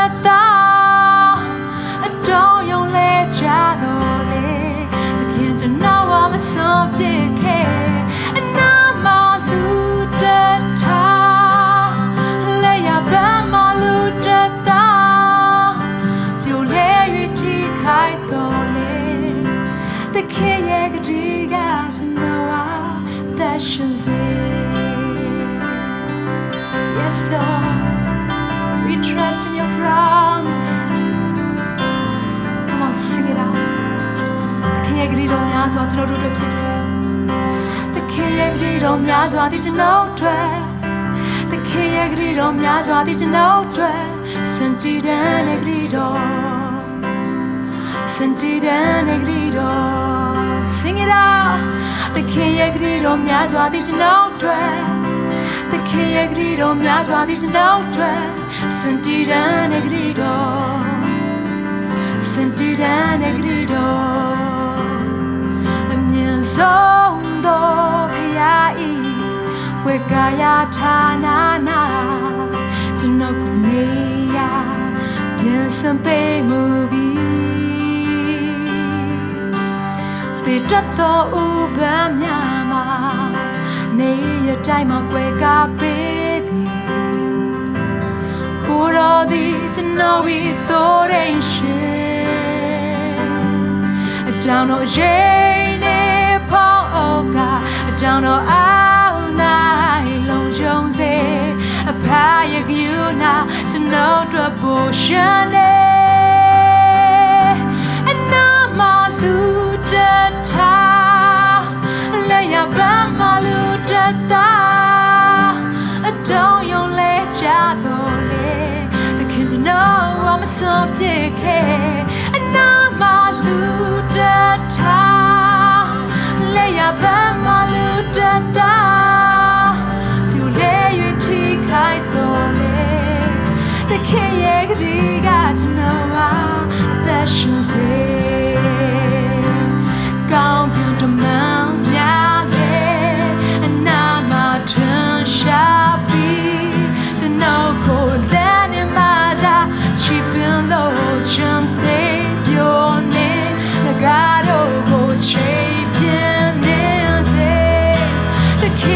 bonnet to know I come to my and now my dead choppy to know land in my cheap and low chante pione magaro go champion the king bonnet to know I want chompe yes Lord the king at the net to know I the shaze and now my luda ta le ya ba my luda ta I don't you let ya the king to know I'm a subject and now my luda ta le ya ba my luda ta you lay you take I don't the king got to know I and now my luda ta le ya ba my luda ta I don't you let ya the king to know I'm a subject and now my luda ta le ya ba my luda ta you lay you take I don't the king got to know I and now my luda ta le ya ba my luda ta I don't you let ya the kids know I'm a subject and now my luda ta le ya ba my luda ta you lay you take I the king got to know I that shins yes Lord oh can I get it sing it out the king myazwa di to know dread the king myazwa di to know dread senti dan negrido come on sing out the king myazwa di to know dread the king myazwa di to know dread senti dan negrido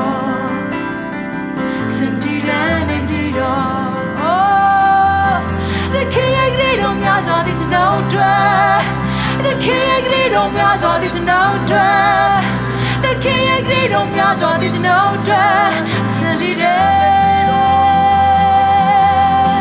the king myazwa di to know dread the king myazwa di to know dread the king myazwa di to know dread senti the king myazwa di to know dread the king myazwa di to know dread the king myazwa di to know dread senti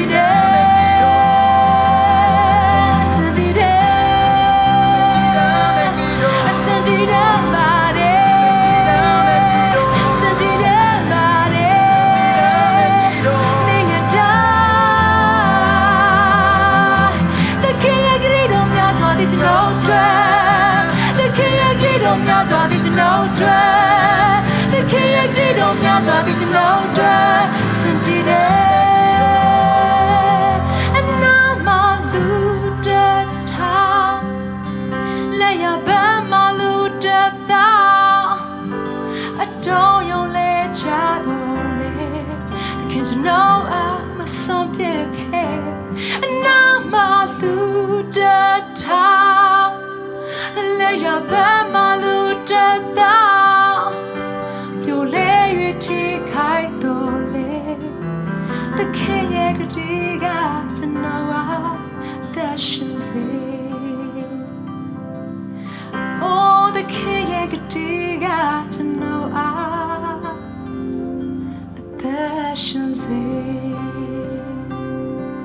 Gregory or the Grogo Jesus Dene down legend a young again not a gadito can negadito the sashi de gadito or the Grogo Jesus Dene Biashin did they grow a gum yet chinny, great soul in chinny? Oh, Greg, a dear, all of the Grogo Chiwan body, Tom and up you body, gone you body, Piatkin. Hallelujah. သားသမီးအလဲမှာချီးမွမ်းခြင်းကိုခံထိုက်တဲ့အရှင်ကိုရောတပါးတည်းဖြစ်တဲ့ကိုရောချီးမွမ်းခြင်းလုံးစုံကိုသခင်ကိုပေးအပ်ပါပြီချီးမွမ်းခြင်းလုံးစုံကိုသခင်ကိုပေးအပ်ပါပြီသခင်နဲ့သာထိုက်တန်တယ်သခင်နဲ့သာထိုက်တန်ပါတယ်သခင်နဲ့သာထိုက်တန်တယ်သခင်နဲ့သာထိုက်တန်တယ်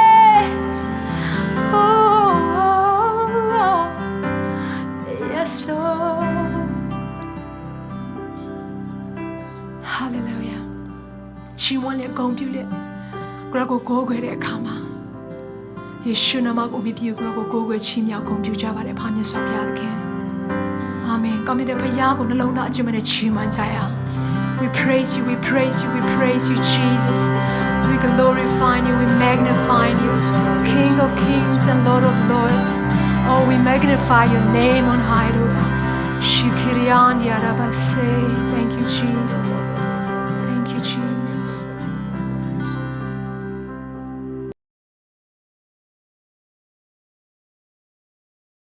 ကဲအားလုံးနှုတ်ကပတ်တော်အဖြစ်တိဆောက်ခြင်းအသက်တာမှာကောင်းကြီးမင်္ဂလာများခံစားမယ်လို့ကျွန်တော်ယုံကြည်ပါတယ်အခုချိန်မှာတော့ဒီအသင်းတော်ကနေတစ်ဆင့်ပြန်လည်ပြီးတော့ပေးကမ်းခြင်းမှုကိုပြုနိုင်ဖို့ရန်လုံကနော်လာရောက်ပြီးလှူဒန်းကြတဲ့သူတယောက်စီရန်အတွက်ဆုတောင်းကောင်းကြီးပေးခြင်းသလိုဆယ်ဘိုးတို့အားဖြင့်တော့၎င်းအလူငွေအားဖြင့်တော့၎င်းအသင်းတော်ကယခုလက်ရှိစောက်လုံးနေတဲ့အစာအုပ်အတွက်ပေးတဲ့ဒီလှူဒန်းတဲ့ငွေကြေးတွေအတွက်ကျွန်တော်ဒီနေရာကနေဆုတောင်းကောင်းကြီးပေးခြင်းပါတယ်ခဏလောက်ငွေကြေးများကိုစက္ကန့်အနှံ့အောင်ဘုရားခင်ကိုရောကိုယေရှုတင်တယ်ဒီနေ့ငွေကြေးအားဖြင့်မိမိရဲ့အသက်တာမိမိရဲ့အချိန်နာရီသာမကမိမိတို့ပိုင်ဆိုင်သမျှအရာခတ်သိမ်းအားဖြင့်ဒီနေ့အသက်တာများကိုစက္ကန့်အနှံ့နေတော်သူတယောက်ဆိုင်အတွက်တတိယဆုတောင်းကြပါရဖဘုရားခင်အထူးသဖြင့်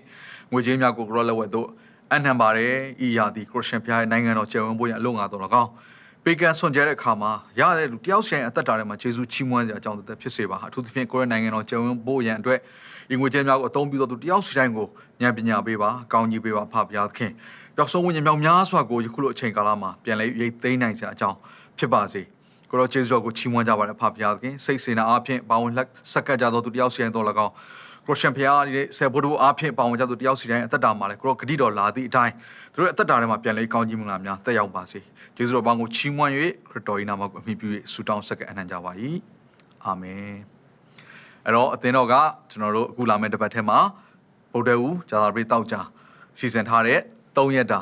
အစာရှောင်ဆူတောင်းခြင်းအစီအစဉ်မှာအတူပါဝင်ဖို့အားလုံးကိုနောက်တစ်ချိန်ထပ်မံနှိုးဆော်ပါရစေ။အခုလာမယ့်ဗုဒ္ဓဦးနေ့ည9:00နာရီမှာအတူတကွပြန်လည်ပြီးတော့ဆုံတွေ့ကြရအောင်